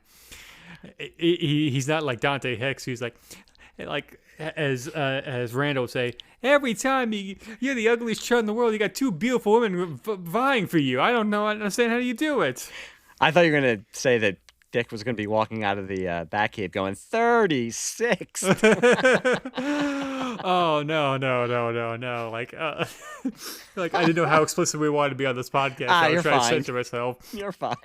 Yeah, like that's all you like want is, like, at Hussey University, Dick sticks his head out of his dorm room after some girl leaves, like, try and suck any dick on the way to the parking lot, and somebody just walks out of their dorm room after her. Like, no, like, especially with this story, like, that Bruce and Dick have such a healthy relationship, and sure, it could be contentious a little bit, like, because you still need conflict in a scene, and like, the reason why Robin is there is because you don't need an internal monologue. You can have somebody bounce dialogue off as Batman's working out clues in a case, like, very much like the Penguin story in this one. Yeah, and it's funny, the way it starts with the first two issues, the Dr. Phosphorus issues. I mean, one, Dr. Phosphorus, not one of my favorite characters. He's okay. And the Walt Simonson art, it's before he's, and I'm doing the air quotes, Walt Simonson, and it's Al Milgrom inking him, so I think that affects it also. And I think it's Englehart still finding his way where he's trying to write Batman, but I feel like he was still trying to write Batman in a DC type of way. So even though Silver St. Cloud is introduced and we get Rupert Thorne introduced, which are two big introductions into the Batman mythos, those two issues, I'm always like, they're okay. Because I don't love the art. The art is very scratchy. And I feel like Englehart's finding his way. It's with the Hugo Strange issues where he gets Rogers and Austin that it becomes that classic run. And I like that Englehart, you can tell he was a fan of Batman. It was Hugo Strange's first appearance since Batman, I believe Batman 46 from 1940. And he also brought back, at the time, I know it's crazy for people to hear now, but the Penguin wasn't used as much back then. The Joker wasn't used as much back then. He and Rogers and Austin redesigned Deadshot, who hadn't been seen since the 1950s and is now a character that is in movies. And I mean, that when you talk about character designs, he was basically a cowboy in his earlier. He was wearing a cowboy outfit, and then he goes into that sleek full metal faceplate outfit that I was almost going to say is famous now, but it's not like Will Smith was wearing the full faceplate. But I mean, Deadshot went on to have a run in Suicide Squad that expanded on his character. It's coming from that one issue, and he's only in one issue, and the relationship between Batman, Bruce, and Silver St. Cloud, yes, it has It has a little bit of that Marvel Peter Parker, oh, does she love me? Does she love Batman? I would say, if I'm Englehart, I would say Batman Forever was taking a lot of the stuff that I was doing. If you look at the stuff with Chase Meridian and Batman, and you read the Batman and Silver St. Cloud, because he is saying, oh, does she love me? Does she love Batman? But it's a mature relationship, especially for that time in comics. And Alfred, in the one issue, even comments on it and says it's not his usual Playboy. He could tell that he's not faking it and doing his Playboy shtick. He actually likes Silver. And you asked how can we get, how dirty can we get for this podcast? This is a Batman that fucks. Because you're seeing Silver's making double entendres. She's usually in very scantily clad outfits, which Marshall Rogers depicts very, very well. But they're having I do love that it's the late 70s. Everybody's smoking. Silver's smoking. She's smoking at least 2 packs a day. I think my favorite image is from issue 471. It's the first panel where it's Boss Thorne, like, top lit, and he's smoking a cigar, and there's like 2 other people like in the foreground that both have cigarettes, and it's just it is a smoke-filled room, haze everywhere, and I'm just like you said before, as a podcaster and filmmaker, like, I love haze and everything. I feel like there should be shafts of light everywhere. Like, even if it doesn't make sense, like, doesn't matter. It looks cool. And something like that, and then they kind of motivate because everybody's smoking in here. I'm just like outside of the house ads, that's probably the most dated thing about this story. Is like everybody's smoking indoors and just smoking so frequently. Yeah, well, we're bringing up Englehart. I mean, I don't want to forget about Marshall Rogers and Terry Austin. And you're bringing up the art right there. Some of it is dated in the styles because it's very late 70s, but Marshall Rogers was so good at that. That was one thing that stood out to me in 1989 reading these, and I can remember being down the shore in the trailer that my family and my aunt and uncle's family shared. So we were in a room with bunk beds that I would read the greatest Batman stories and the greatest Joker stories over and over all the time. And yes, you could tell that it was from the late 70s, but Marshall Rogers, the way, and he had a background in architecture, and you could tell by the way he just draws the backgrounds. But it made it look not timeless because you could tell the styles, and it's not even that realism of Neil Adams. It is in a way, but it's so stylized, and it's just stands out. And I think that's one of the other reasons why this is one of my favorite runs, because his Batman, and like I said, he makes Robin, actually, he and George Perez are the only 2 people who've actually made Robin look really, really cool in that Robin outfit. And especially in this, Robin's usually got the top 3 buttons of his tunic unbuttoned as he's fighting. But Batman's got this super long flowing cape. He's got the long ears, and even there's the cover of the Penguin issue of Batman swinging down, and you're talking about shadows and the fog and everything. Batman's swinging down through the fog on a foggy dock, knocking out one bad guy as Robin's behind him.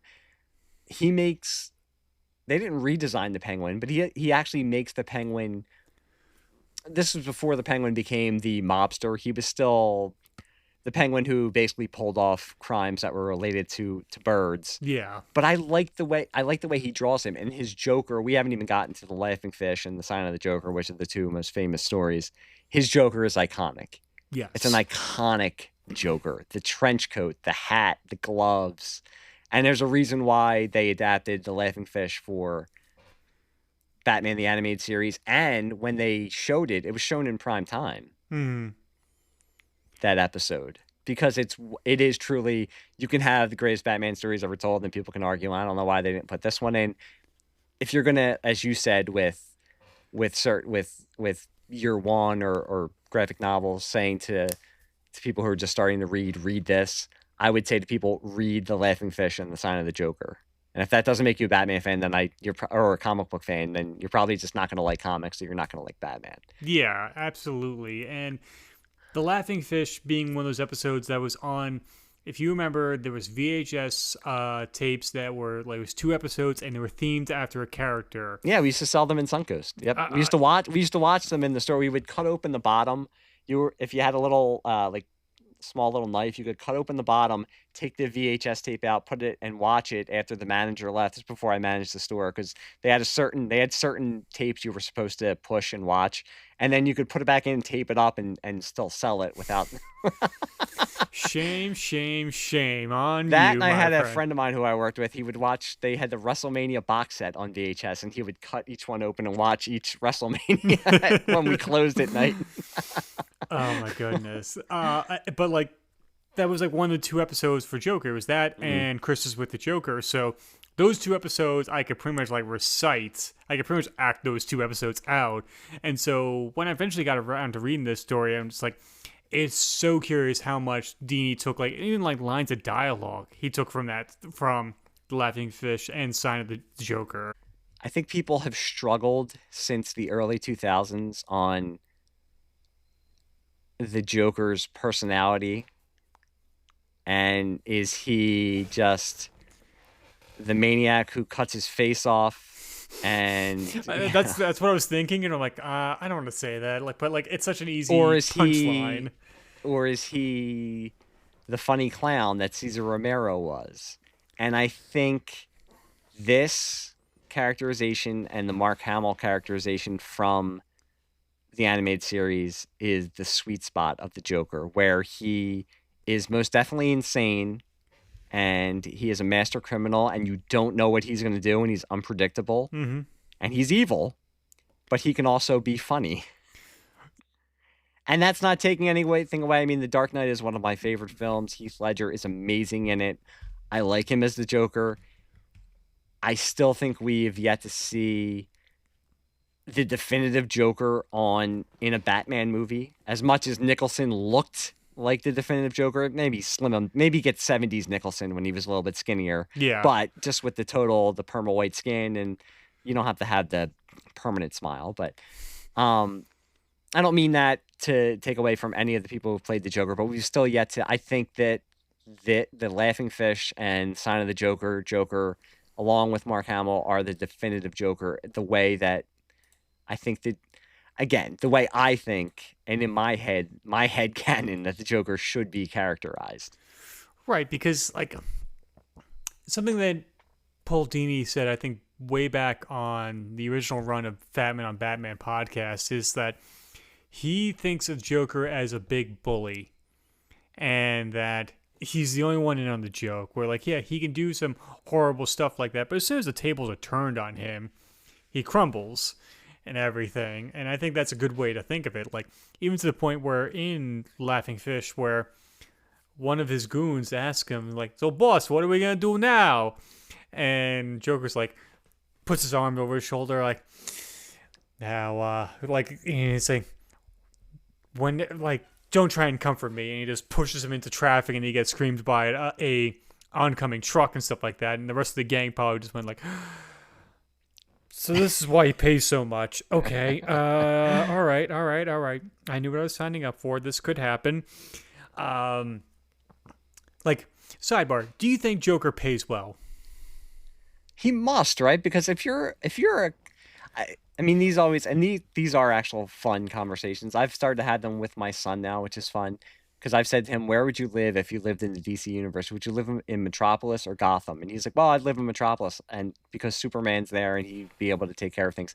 I'm like, yes, that's true, but you also might have a giant monster step on your house because Superman is usually doing that. Now, yes, he can fix your house for you. I'm sure Superman would do that, but hopefully you're not in there sleeping when it happens. With Gotham, then you might wake up one night because you're thirsty and go to get a drink of water and find that the water supply has been poisoned by the Joker, by Dr. Phosphorus, by the Scarecrow. So you would think that they have to pay well, although, I mean, I guess they're goons and they're just trying to make a living. But why, if you were a hood and you heard that the Joker is looking for henchmen, why would you want to go and work for the Joker? As unpredictable as he is, because as you just brought up, and I was going to bring up, because that's one of the one of the more famous scenes where he just pushes him. And that's what the Joker should be. I mean, I was going to say, we're talking about how murderous he can be.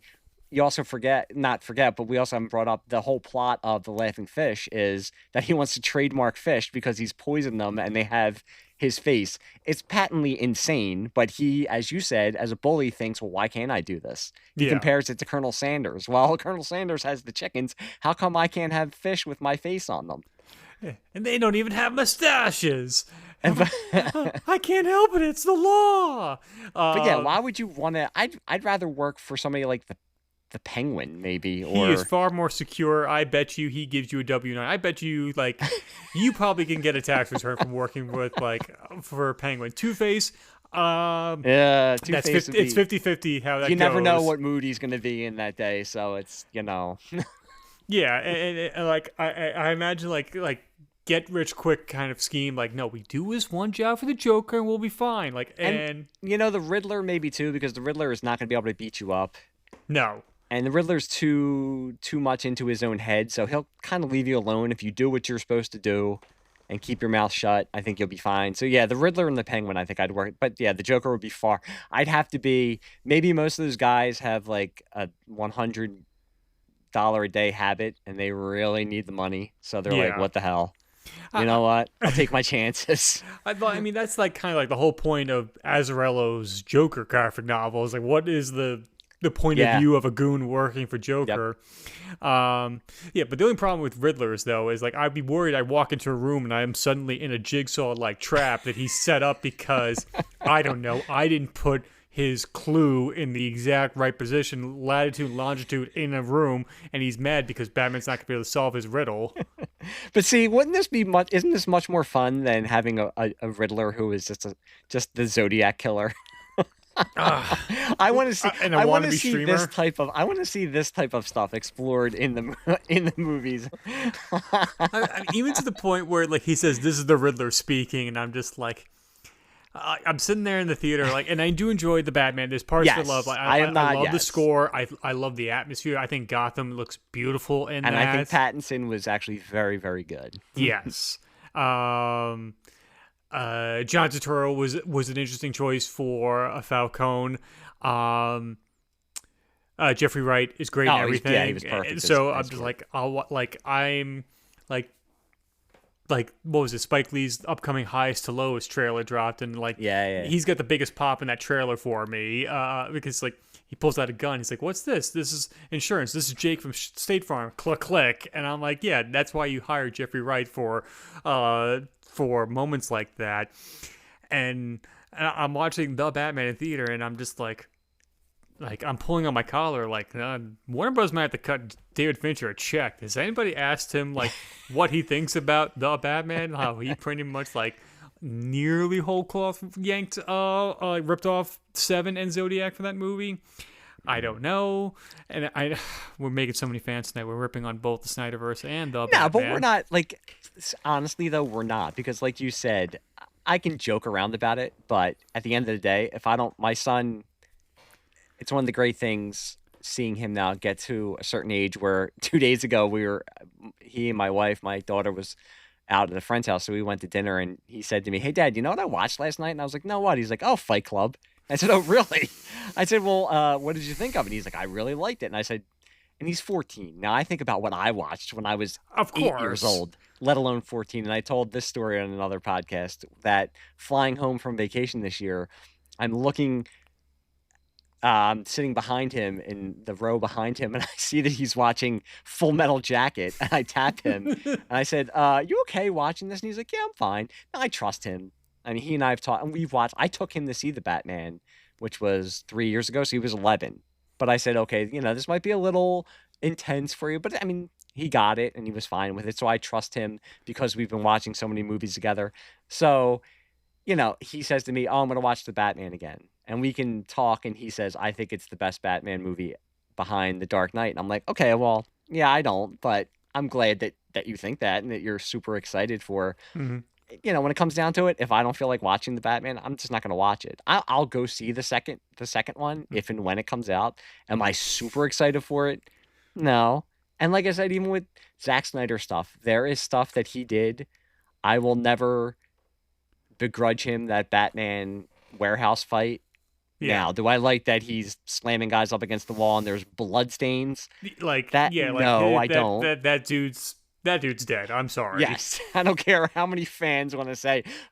It's kind of like Groundhog Day with Chris Elliott when he's like, "Oh, he might be okay," and then the van explodes. Okay, maybe not now. Like With that, no, he might be all right. And he slides down the wall, and there's brain matter sliding digital down. Like, I brain don't think matter so. too. So like you consciously did that. Like if he just like went to the wall and just slid down, like there's wiggle room that he's still alive. He might have a serious concussion, but now like this guy, he is dead.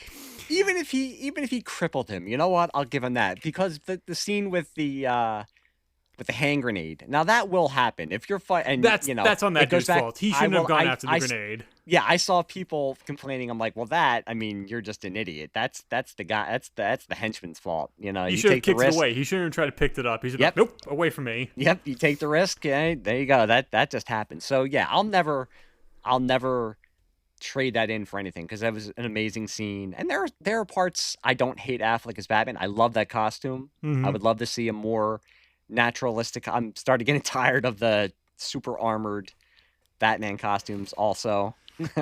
So I like that he put the work into not the Pattinson thing. And even with and we could bring it back to Strange Apparitions. I love as one thing from the 70s and 80s I love about Batman comics is the Batman costume. And I always remember Aparo drawing it with a little when he has the mask off and it's just the the shirt, the Batman shirt on. It has the little collar on the top that has the stitching on it, and the same thing on the right near the arms. And yeah, it for the has it on gauntlets this. and everything. Yeah, but the Batman in this, and this is what my son and I had this conversation too. I always remember in '89 when I saw Batman, and my dad said, I liked it, but Michael Keaton, never saw him as Batman. I always imagined somebody like Arnold Schwarzenegger, and I was like, Dad, Batman is not supposed to be built, not Arnold Schwarzenegger playing him, but somebody built like Arnold Schwarzenegger. And I was like, it's not supposed to be that big. Batman's like a ninja. In the Englehart run, the way he's drawn by Marshall Rogers, he's very lithe. You could tell that he would be more of. He almost kind of looks like Robert Pattinson in a way, actually, the way he's drawn in these books. When they announced Affleck, I was like, I don't know, I can't see it. And then when they would show, you go on the internet and they would show those pictures of the animated series Bruce Wayne and Affleck. I'm like, oh my God, yeah, he kind of like looks just like him. I mean, you just need a really good jaw. Yes. I mean, Michael Keaton, as much as in '89 and I did a Batman episode a couple episodes ago, as much as I was amazed that I was getting a Batman movie in '89, there was that part of me in the back of my head that said, I don't know, I just can't see Michael Keaton as Batman. But there was still a part of me when Val Kilmer was announced that said, well, I don't know, Batman doesn't have blonde hair. Yeah. And when George Clooney was announced, I know even now people say, well, as much as he didn't play a great Batman, he was a great Bruce Wayne. He was okay. I mean, he played George Clooney in Batman and Robin, and I hated his haircut. Oh, because he walked off the ER set into that. That's why his hair was so short. I love Out of Sight. It's such a great movie, and he's great in it. I wish this is the nerd kind of stuff, the conversations we have. I wish he would have had the hair that he had in Out of Sight as Bruce Wayne. Now, Bale, I see Bale as Bruce Wayne. I think he was a great Bruce Wayne. Pattinson, I understand why they cast him. I'm just ready for a different characterization of Batman has to overcome his childhood trauma. And it's not I don't know if you ever heard the Joel Schumacher quote when they made Batman and Robin and they said to him, well, this one's a little bit lighter. And he said, yeah, I'm tired of the whole, oh, my parents are dead. Let's move past that and have fun. I don't mean that. No, like if this is a Batman you could have over for dinner. I'm like, you're misreading what Batman is. But in this collection, don't you think there's that great scene, and it's actually not written by Englehart. It's written by Len Wein in the Clayface two-parter that ends the collection where, and again, this is very much the Marvelization of Batman that took place, and Wein was coming from Marvel also, so to go from Englehart to Wein makes sense, where he's railing at his parents' portrait because he's lost Silver St. Cloud, and thinking about quitting being Batman and saying maybe it's because I'm Bat. It's very Spider-Man again. Yeah. Maybe it's because I'm Batman, and if you wouldn't have died and this hadn't have happened, and then he catches himself, and it's a great scene where he catches himself and just says, "Oh my God," because he realizes what he's saying. Yeah. It's one of those things, like, if it was a movie, like, and say if Alfred's in the scene with him, you cut to Alfred's reaction, like him going, like, kind of like shocked and kind of crestfallen, and then you cut back to Bruce realizing what he had just said and realizing, like, no, this is the mission. Like, the idea that he is driven by the murder of his parents, by, like, and he says, like, I'm not gonna let that happen to anybody else, and not that he's still haunted by it. There's a great difference where, like, he's not going over it, like, especially, like, folks who have lost a parent, like, you never kind of get over the fact that you lost a parent, even if it's, like, in the most natural way possible, because there is a void in your life that someone used to be there. But most days you're able to get on and still have a functioning life. That's the kind of thing that you'd want with Batman. That, yeah, like, he comes home every night, he probably touches, like, the portrait, and he says, like, hi mom, hi dad, and goes to work as Batman, but he's not, like, you'd hope not most nights standing on a gargoyle realizing that, like, my life is cursed because they're dead. Well, I do like, and this was Englehart who was writing in the Hugo Strange story when Bruce goes to Grey Tower's clinic to investigate what's going on there, and it's Hugo Strange is running it under the guise of, I think his name is Dr. Todd Hunter, and Magda. Marshall Rogers, very, very, very good depiction of Magda, by the way. Nice redhead. But he's locked up in the room and he's drugged, and they have a great splash page. It says Nightmare, and it has, you see, it's supposed to be Joe Chill with, like, a monster's face shooting, and you see his parents dying, and it has all. I can't describe it. You'd have to look at the splash page. It's amazing. But he wakes up and Bruce says, "I just had a nightmare. I never have nightmares. I'm the one who gives nightmares." And I just can't see Batman now saying that, but this Batman is also a man of action. He's an adventurer. I feel like, and it goes to your point, where he'll come home and touch the picture of his parents, and he does this because he doesn't want anyone else to feel that pain. But I think he also does it, or this depiction of the character does it, because he's an adventurer. He gets off on the rush of going out and fighting criminals. And I'd rather see that. And like you said, I don't want this to become this is what I want to see. I don't mean it in that way. Let's say it that way, I enjoy seeing that version of Batman who has the mission, and he knows what the mission is, and he's going to go out every night no matter what. And even though he knows he'll never really be able to clean up that city, he's going to try his best. But it's not something that is tearing him up so much that he can't have an actual functional relationship with his ward, who is basically his son. And he can't have a relationship with a woman other than Catwoman, and Catwoman is teased in this run. And then it was continued when Ween and then Jerry Conway took over, and they're good issues. So Englehart teased it, but can't have a healthy relationship with a woman or with the person who should basically be his son and any other family members. I mean, I think it's been said in the comics that for such a loner, Batman really surrounds himself with a lot of people.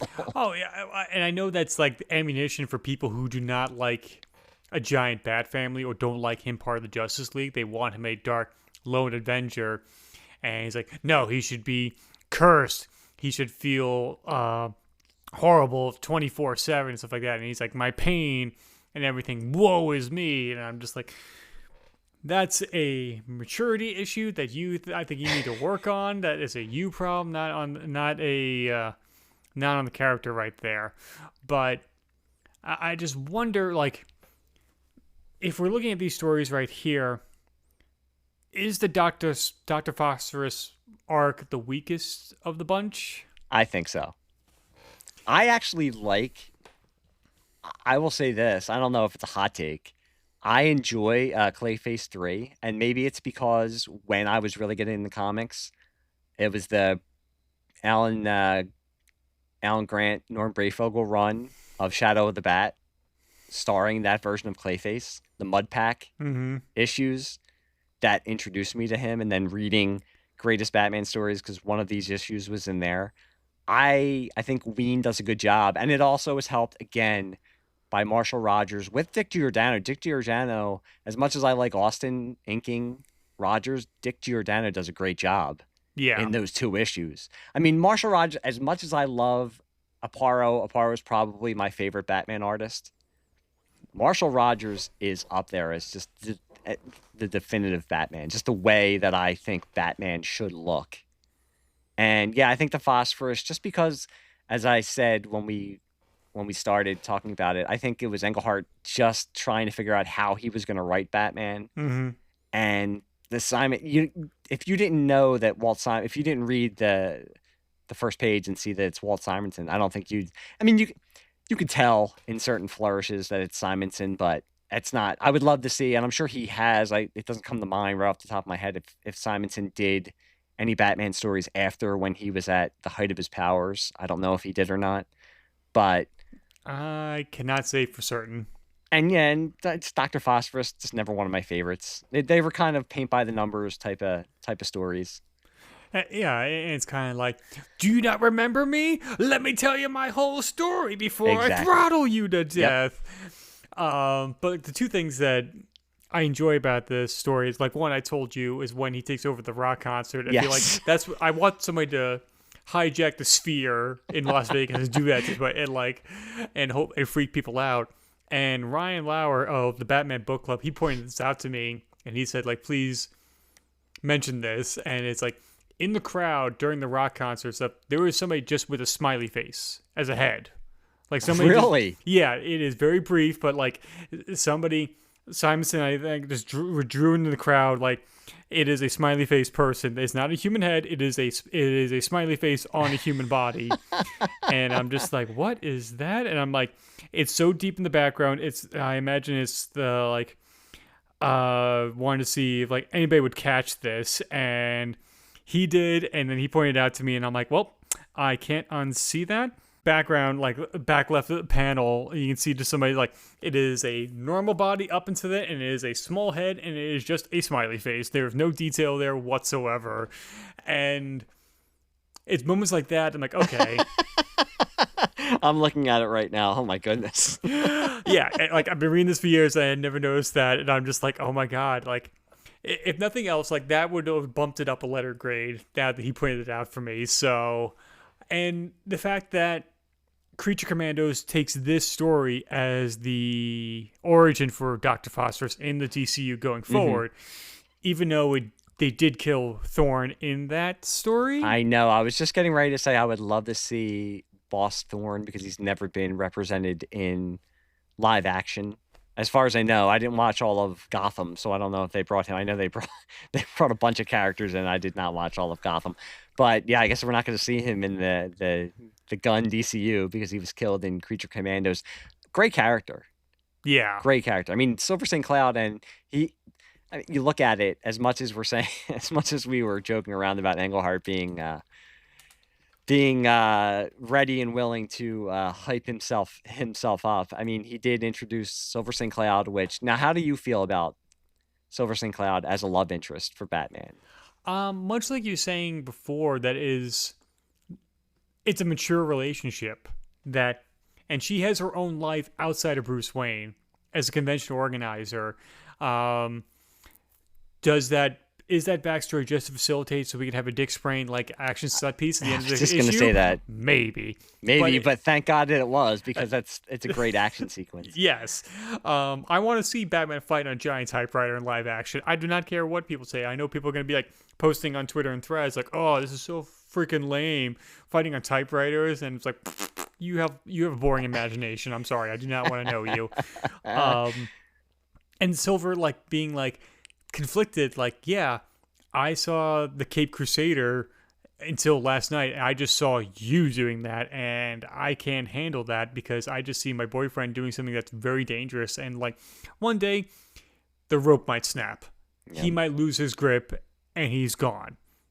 And he plants it early in her first appearance when he meets her, and then on the yacht that he's having a party on his yacht, and the whole reason that he's having the party on the yacht is so he can take the bat boat out to the nuclear power plant and not arouse suspicion. And he comes back and she notices his hair's damp. So he does see that, okay, she's not stupid. No. But it progresses naturally because it's such a mature relationship. That's one of the great scenes. It's not a Batman scene. It's them having lunch and his inner monologue saying, she's looking at me so intently.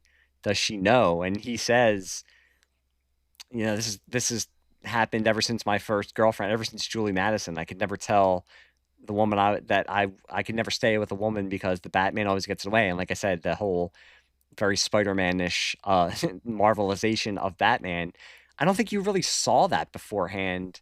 I mean, he had a relationship with Vicky Vale in the 50s and 60s that was very much like Lois Lane, where she was trying to figure out who he was, and he was basically being a dick to her by proving in various different ways that Bruce Wayne wasn't Batman. So I feel like this, and even he had a relationship with Catwoman, but that was more of the forbidden fruit of Catwoman being a villain but being attracted to Batman.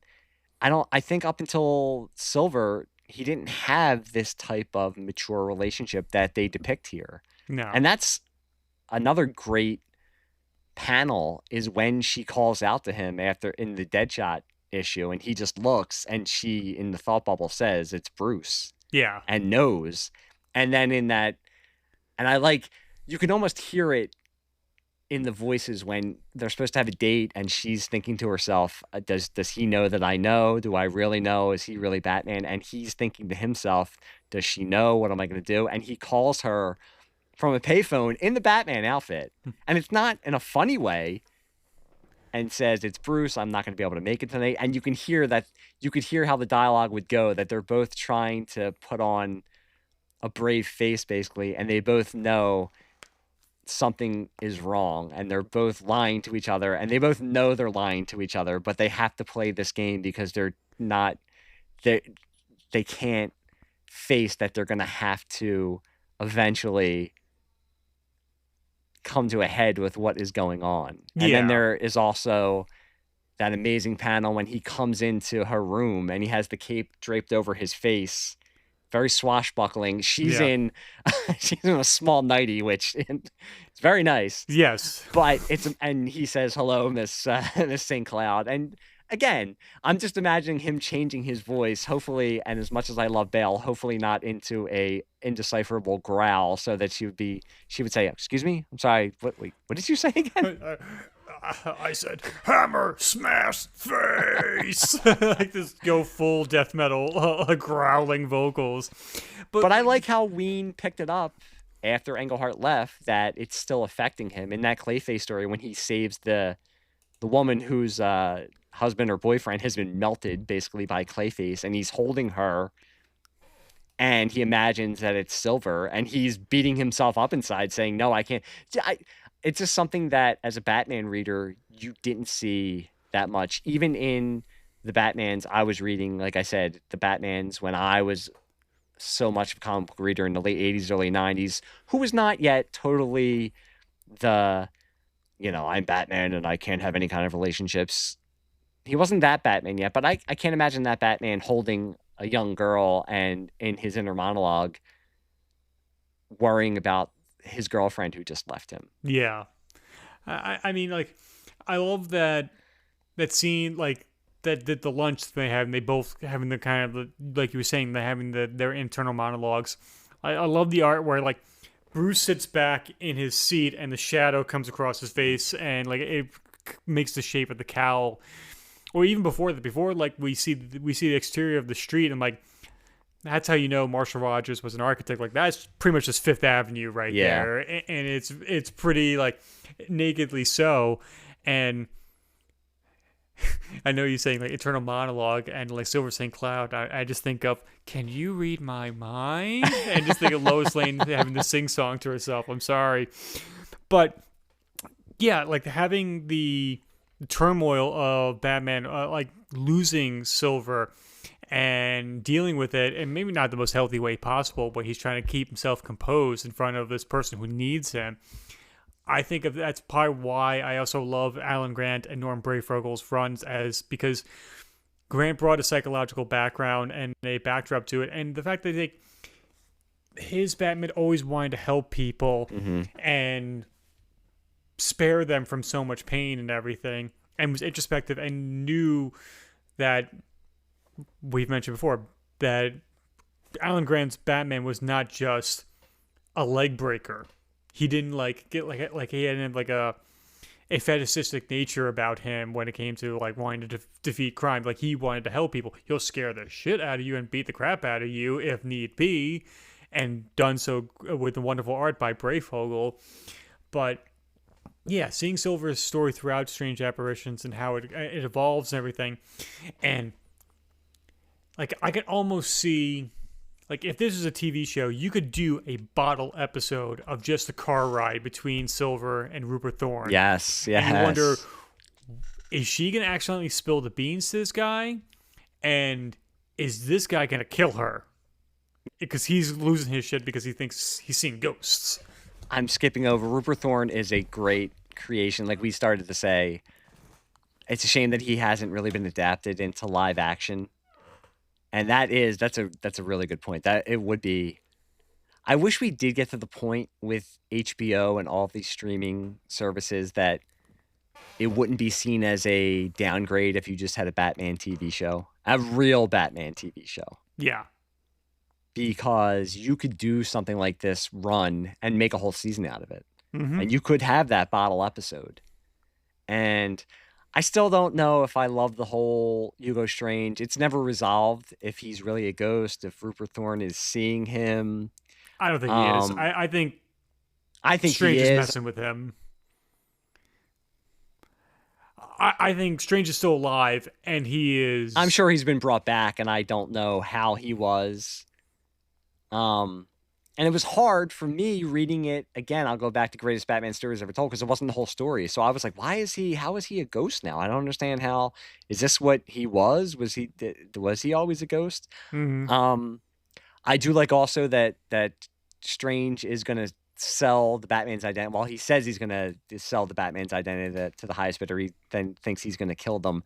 And that the Joker does state, because it stays with his character, that he would bid the highest because he would never want anyone else to know what the Batman's identity is, because it takes away from their adversarial relationship, and he would never want that. No. That's why I don't like in comics where in like Batman 89 where they know who they are. I don't want the Batman. Inexplicably. Batman and the Joker shouldn't know. Yeah. Batman and the Joker shouldn't know who, they're both sides of the coin, the dark side and the light side, but they shouldn't know who the other one is. And like the Joker says, because that takes away from the fun of it. Yeah. In his twisted mind, it's fun not to know who he is and just to screw with Batman. Now, for him, screwing with Batman means causing the death of multiple, if not thousands of people, but... Yeah, and to him, that's Tuesday. No, like, it's...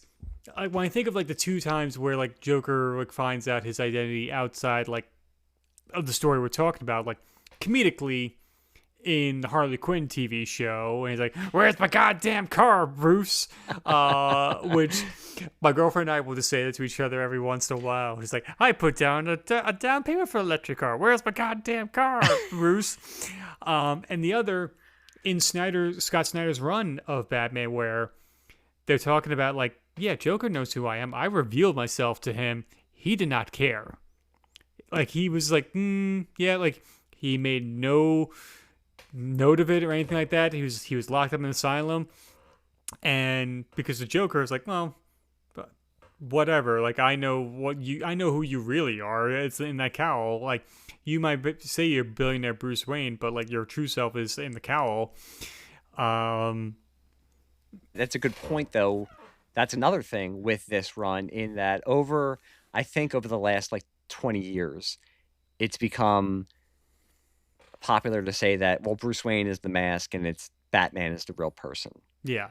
And I get that, But I think it goes back to what I said, that I think this Batman in these stories, as much as he's doing it to honor his parents and to make sure that other people don't have to feel the way that he felt and don't have to go through what he went through, he also enjoys being an adventurer.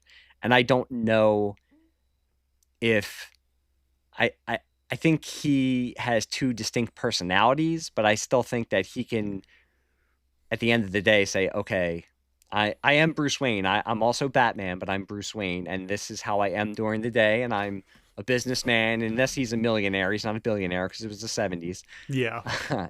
He still is a millionaire even after Hugo Strange bankrupts him. He's able to get all his money back. As like real billionaires, they never go broke. And that's why he's able, we keep saying he can have a mature relationship, not only with Silver St. Cloud, but with Dick Grayson and with Alfred. I think he can make that distinction in these stories. Well, yeah, I think like how that became so popular that Bruce Wayne's the mask and Batman's the real face is because the title is called Batman. Like, you read it because of Batman. Like, could they put out a Bruce Wayne comic and would it sell? Maybe.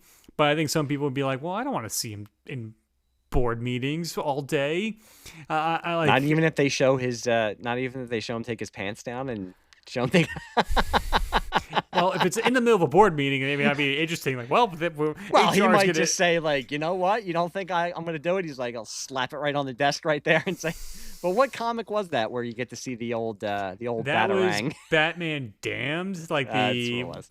When they were launching, not the Vertigo, but it was their Black Label. Black Label. Okay, yeah. Yeah, the Batarang. Which has been edited out from yes. current verse. So I've heard. I didn't have the pleasure. No, so people have a historical piece of Batman lore right there, the original runs of that. Can you imagine going to a convention saying, yes, I am looking for Batman Damned with the Batawang? How much are you selling it for? Like, inexplicably, that purveyor of that comic has beads up that you have to walk through it in order to get that. You're like we're on a convention floor. Why'd you put up these beads? Oh, okay. Like, you really wanted the experience of going back in time and watching and getting mature media through. For those who are that would have been in my dad's. That would have been in my dad's bedside yes. Drawer, right next to his penthouse and Steely Dan's greatest hits. Before the why is this Batman Damned here? And why is it so sticky? Oh, Mom. For those who are uninitiated, before the proliferation of pornographic material on the internet, you used to go to places where... Let me call my son down so I can tell him. Oh, God, no. Like, that's a conversation you could have. I can't have that. Where you'd have to go through, like, the beads in a video store that would have, like, the art house films, the foreign films, or just the pornographic material back there. Okay, to get it back. I'm sorry, I derailed that. Oh, no, I think it's hilarious. That's why I love these conversations, so they can go off in so many different tangents. We keep not making fun of, but I keep bringing up about Steve Englehart, but he did write a treatment for a Batman movie. Yes. In the early 80s. Mm-hmm. After, and I was thinking this when you brought up the Can You Read My Mind, because it was after the success of Superman that they wanted to do Batman, but they wanted to do it very much in the mold, the style of Superman. But they wanted to bring in Silver St. Cloud was going to be the love interest. Rupert Thorne was going to be one of the main characters along with the Joker. And Englehart did take a pass at it. And he has said that they have taken some... I've never read any of his treatment. I've just read what he's written about it. And that he has said that they have taken some of the stuff that he wrote, maybe some of the relationship stuff. I mean, because I will admit, I think Vicky Vale in Batman 89 is basically Silver St. Cloud. Mm-hmm. Just called Vicky Vale. Well, I mean, like, Steve, I'm sorry, but, like, any writer for a successful movie that has, like, a dozen writers in the credits, or, Hollywood goes through numerous drafts and numerous writing teams and stuff like that, and take it up with the Writers Guild in arbitration if you want to get your credit out there. But seeing that he hasn't been able to kind of means that, like, maybe he tried and they couldn't successfully do it, or he didn't do it. Who knows? But Yeah, Vicky Vale is pretty much Silver St. Cloud, but like you said, also so much like Chase Meridian, like the the the throuple between two people, like when Batman's in competition with Bruce Wayne and for the love of Chase Meridian, yeah, is very much like this.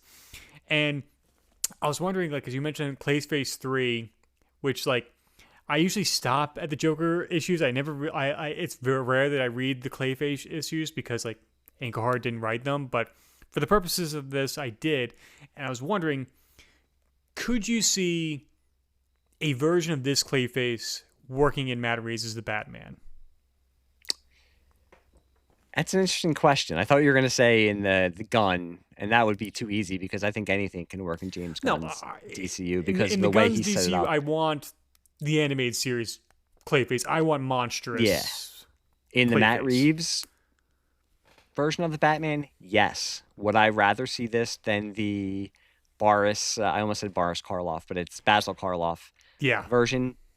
Yes. Could they combine the two because I know Matt Reeves has an affinity for the Basil Karloff version, but I don't know if that can sustain a whole movie. I could see them combining the two. Mm-hmm. Yes, I could see some version of Clayface 3 working. I would love to see it too. Yeah. Doesn't mean it has to be the exact costume. It doesn't have to have the cape, but yes, in the containment suit, he has that urge that it drives him crazy, and that's, he's a very sympathetic villain. Ween continued. He was still going with a little bit of the Marvel style with the villain who, I mean, you can't have the Joker. You don't want to have the Joker as a sympathetic villain, but you can do that with Clayface 3, where he's a bad guy, but he also has something that's overtaking him. And I love you see it from a mile away now because I know it, but even back then I knew that it was going to be the mannequin. But it's great how, for a character, it was supposed to be that he was so, not even disfigured, he was just supposed to be ugly and was always made fun of and shunned, that his one closest relationship is with a mannequin. Mm-hmm. And he goes to save her at the end. Could I see that? Yeah, I could definitely see him working as the villain of the Batman too. Right. I feel like in the story, it's revealed way too early that it's a mannequin. I think you could have milked that to the end where he goes in, and that's when it's revealed that it's a mannequin. And I just think of like the slasher movie Maniac, where like the killer, he's got a bunch of mannequins with the scalped hair of his victims on there and stuff like that. You could do something like that, and I feel like if he wants to be a grown-up and mature tone in those Batman movies, where it's like, wouldn't it be messed up if he was a serial killer? Yeah, I could kind of see that working. I'd rather see it be Clayface than going down the Victor Zsasz route again, because that would be too easy. Yeah. At least use like a character like Clayface and do something with him. Mm-hmm. But yeah, like it's just curious. Like I feel like there's potential there, and the fact that you said like Basil like Karloff, like oh yeah, or it's Basil Karlo. I feel bad. I'm saying Basil because I was getting ready to say Boris Karloff. It's Basil Karlo. I mean, it is thinly veiled who that is supposed to be. I'm sure somebody would be listening like, I can't believe they're talking about Batman. He doesn't even know who like Clayface, the original Clayface, is. We're human. We're fans. We're not experts. I'm sorry. We have a podcast. We know everything we talk about is true, and we never make mistakes. No, even when they point out evidence and be like, hey Jamie, can you pull up that clip where I'm completely right? No, you're completely wrong. Huh? Oh, anyway, I'm going to change the subject now. I feel like, especially since that version of Clayface was in the TV show that Reeves partially produced with the Cape Crusader. Yep. But yeah, so I'd say like all this rambly conversation, I'd say folks like find this collection if you can find it in hardcover. It's also on DC Universe Infinite, and I think it shouldn't be your first Batman story, but I feel like it should be one of those stories where, like, no, you should read this to see where so many of the seeds of ideas sprouted into great versions of Batman that came afterwards. That's exactly what I was going to say, that we could talk Not that we talked for the full 2 hours, because we talked about the comic book stores, which I was really interested to hear your stuff, and it was great that we got to talk about it. But to be able to talk for over an hour about this collection of stories that is almost 50 years old, Mm-hmm. and to see not only how it inspired 89, but like we said, Batman Forever and the Dark Knight trilogy, and how bits and pieces of it could still be taken for not only what James Gunn is doing with a more fantastical DCEU, but what Matt Reeves is doing with a more realistic, down to earth Batman. You can still take bits and pieces of this and incorporate it in it. And I mean, I keep going back to it. As much as I will make fun of Englehart and say, dude, calm yourself. We get it. You wrote a really good run of Batman. He's got a little bit of a point where people still keep cherry picking. And that, I mean, I, as a writer, if as much as I want credit and I want the movies to acknowledge me, I'd still take pride in that, saying, hey, I inspired not only one version, but various different versions, some that are unproduced or some that might veer a little bit differently. But like we said, The Laughing Fish was made into an animated series episode that was shown in prime time because they knew they were taking it from source material that was respected by fans. Even like The Strange Secret of Bruce Wayne is an episode taken from this collection as well. Like the Grey Tower. Yes. Yep. So, yeah, Tim, I want to thank you for coming on, because I knew that asking you to come on and just talk about the Strange Apparitions collection, it was going to lead to a myriad of subjects. And that's what I'd like to do with this podcast. And I like to I don't want to just say, well, in issue 491, it starts off with him fighting Dr. Phosphorus. No, I'd rather us go over it and talk about our personal feelings toward it. And it just goes into so many other different subjects. And I enjoy hearing what the guests think, and I enjoyed hearing what you thought. And I'm glad that we finally were able to make the times and the dates link up, and we were able to get together, even though you forgot your copy at work. Oh, jeez, man. I thought we were going to drop that. When you messaged me, I was like, oh, man, we're going to have to postpone this till next week. I was like, no. And like, I told my girlfriend when I got home, and she's like, she just gave me like the wide eye look, and like kind of like forcing herself to smile. Like, is that going to be okay? I'm going to be able to do it? I'm like, yes, I can pull up the Batman wiki and have a detailed breakdown to it. But I also said like it's going to be a general conversation, so I think I'll be able to blunder my way through that. But yes, thank you for inviting me. Thank you for being patient and being able to make this work. And there are great shows out there that go issue by issue. Like you mentioned, like Batman Nightcast. Like they do a wonderful job. Like everybody, the part of the Fire and Water Network, could be able to do issue by issue or episode by episode of TV shows, or minute by movies. And the Overlooked Dark Knight, who do such a great job that it's like, oh, that's the shows to aspire to be, as well as the Batman Book Club with Ryan, what he does over there, where they pick the guest pulls the story and they talk about it. And with this story, it's kind of like, oh, it's really cool to see. It's cool to see the art that was inspired from it, and what Batman can be, what the most, like, I guess, quote unquote healthiest version of Batman could be.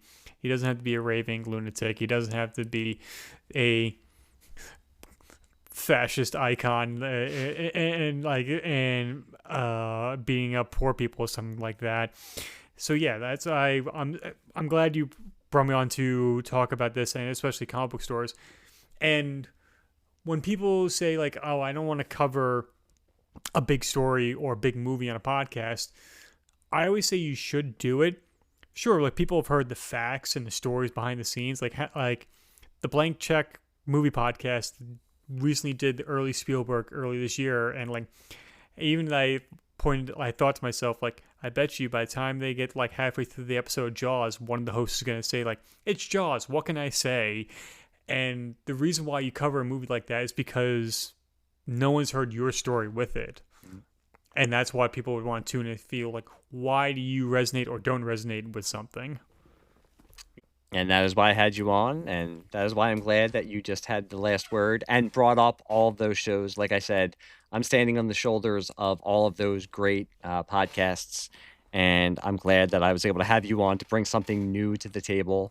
And you brought up all those podcasts. Are there any podcasts or other projects you're working on that you want to talk about before we get out of here?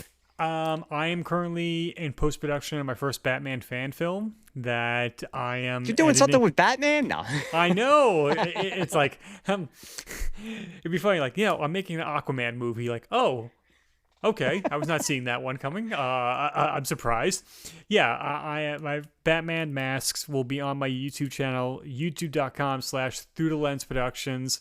Through as if you're going through a window. My latest short film, The Laundry Room, is up, or it's a horror film that I did. I just want to do one movie by myself completely. And Batman Masks is a short film where a mugger thinks he's gotten away with the perfect crime on Halloween, but realizes he's not alone when he thinks he is. That will be coming out on Halloween of 2025.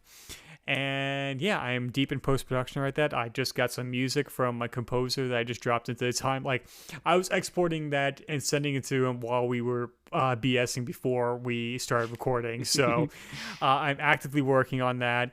So, and there'll be a podcast episode about the making of on my podcast, the Anything Goes podcast, where I talk about geek and pop culture, much like you, where it's just a myriad of topics with various guests on it. Yeah, so everybody out there, please check out Tim's stuff, not only his podcasts, which are great, but also his short films on his YouTube channel because he is very talented. Oh, And I am jeez. excited for you. I'm excited to watch the Batman short, not just because it's Batman, because I love Batman, but I'm excited to see what you do with it and what you bring to the table. So I'm very excited for you that you're getting to do that. I'm excited to watch it in like 2 months, right?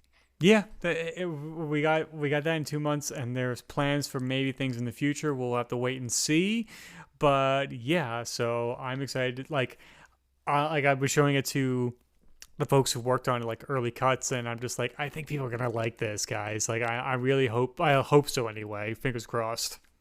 I can't wait. It's going to be great. I will definitely give feedback once I watch it. Are there going to be any more Please Rewind podcasts anytime soon? I've I would. had Guy on this show. Now I've had you both on. I believe me. I want to, but like, it is just scheduling. I That know. that is Yeah, the I biggest know. pain of every podcaster's experience. Like, I don't care if you're just talking to yourself or Yep. you're the biggest podcast in the world. It all comes down to scheduling. Yeah, I have to go to my wife and ask for, I have to give her the schedule and say, is this okay? Yes. Are we free? I actually, before we recorded, we took a walk around the block and she said, you have a podcast tonight, right? I'm like, yes, I do. And tomorrow. And I said, I'm trying to get these in and record these because next week school starts and then it's really going to be hard unless I'm doing that at 10 o'clock at night. And I mean, I'll do it because I have fun and it gets my creative juices flowing, but it's also not fun when I'm doing it at 10 o'clock at night, going to bed at 1 and then waking up at 5 o'clock in the morning. But Yeah. be easier if I was getting paid for it, but that'd be great. Of course. But Tim, thank you again. I look forward to listening to whatever podcast you put out there and watching your short films. I can't wait. I am very excited for you, and I am very grateful for you coming on. I always say this to the guests who I've been listening to for a long time, but you guys, your podcasts were some of the first that I really got into. Oh, So when I jeez. did this, like honestly, when I did this, I was like, okay, I was glad you brought up the other shows, but I said to myself, like, I want these podcasts to be good. And I also said to myself, maybe I can have some of these people on the show. So, Mm, we've talked online, but this is the first time we've talked face to face on the computer, but still face yeah. to face.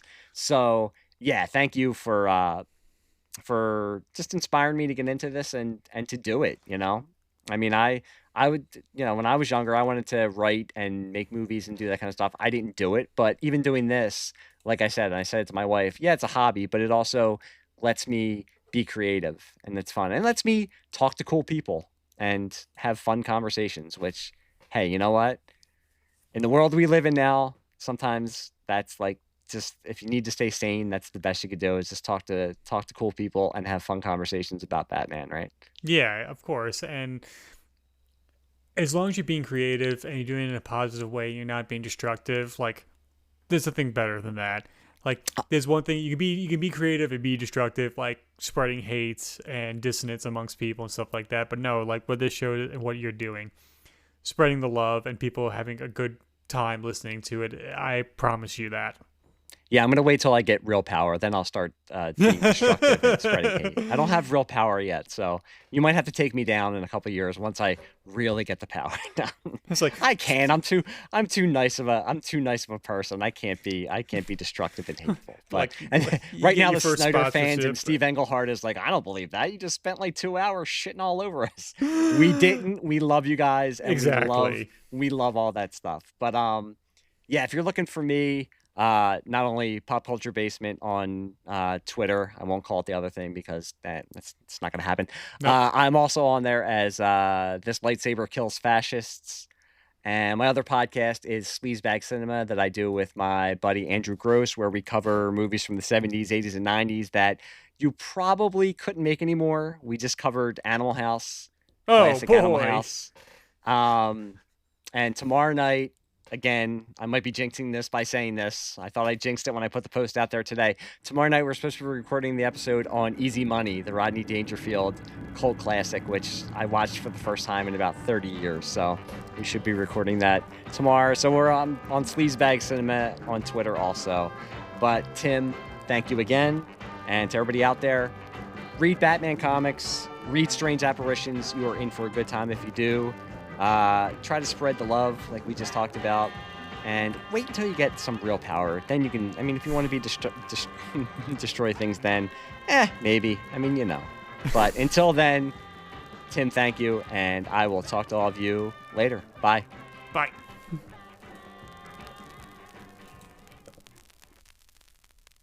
Hey everybody, it's your old pal Mike here. I just wanted to add a epilogue to the episode you just listened to, and I wanted to thank Tim Rooney again for being a guest on the show. I really, really appreciate it, and I think the episode turned out great. What I wanted to add to the episode was, since the recording that we did almost a week ago, I have actually been to the King of Prussia Mall. Now, the King of Prussia Mall is one of the largest malls in the country. I think it's the second or third largest mall. And being such, there is actually a comic book store there. But it's funny because each subsequent time that I go to the King of Prussia Mall, I don't go there often, but every time I do go there, the comic book store changes location and keeps getting smaller and smaller. And the King of Prussia Mall is one of those high scale malls. There's basically a Tesla dealership in the middle of the mall next to the Apple store.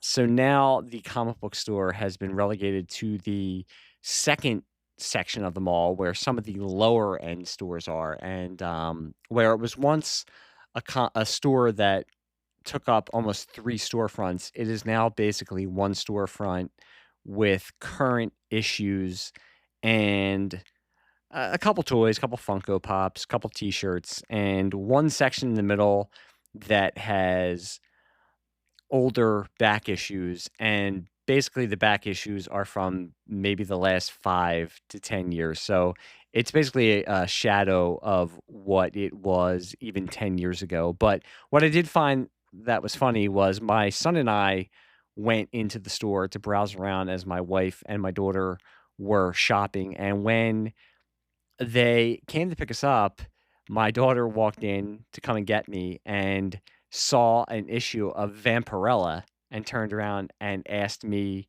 "Daddy, what is this?" To which my wife responded, "Probably something that you shouldn't know about." And it just brought me back to my earlier conversation with Tim. So I just thought was that was a funny a funny callback unknown to my daughter and my wife. And also just uh a statement on the current state of comic book stores, or at least comic book stores near me. So, once again, I want to thank everyone for listening, and I want to thank Tim for being on, and I will talk to you all soon. Bye.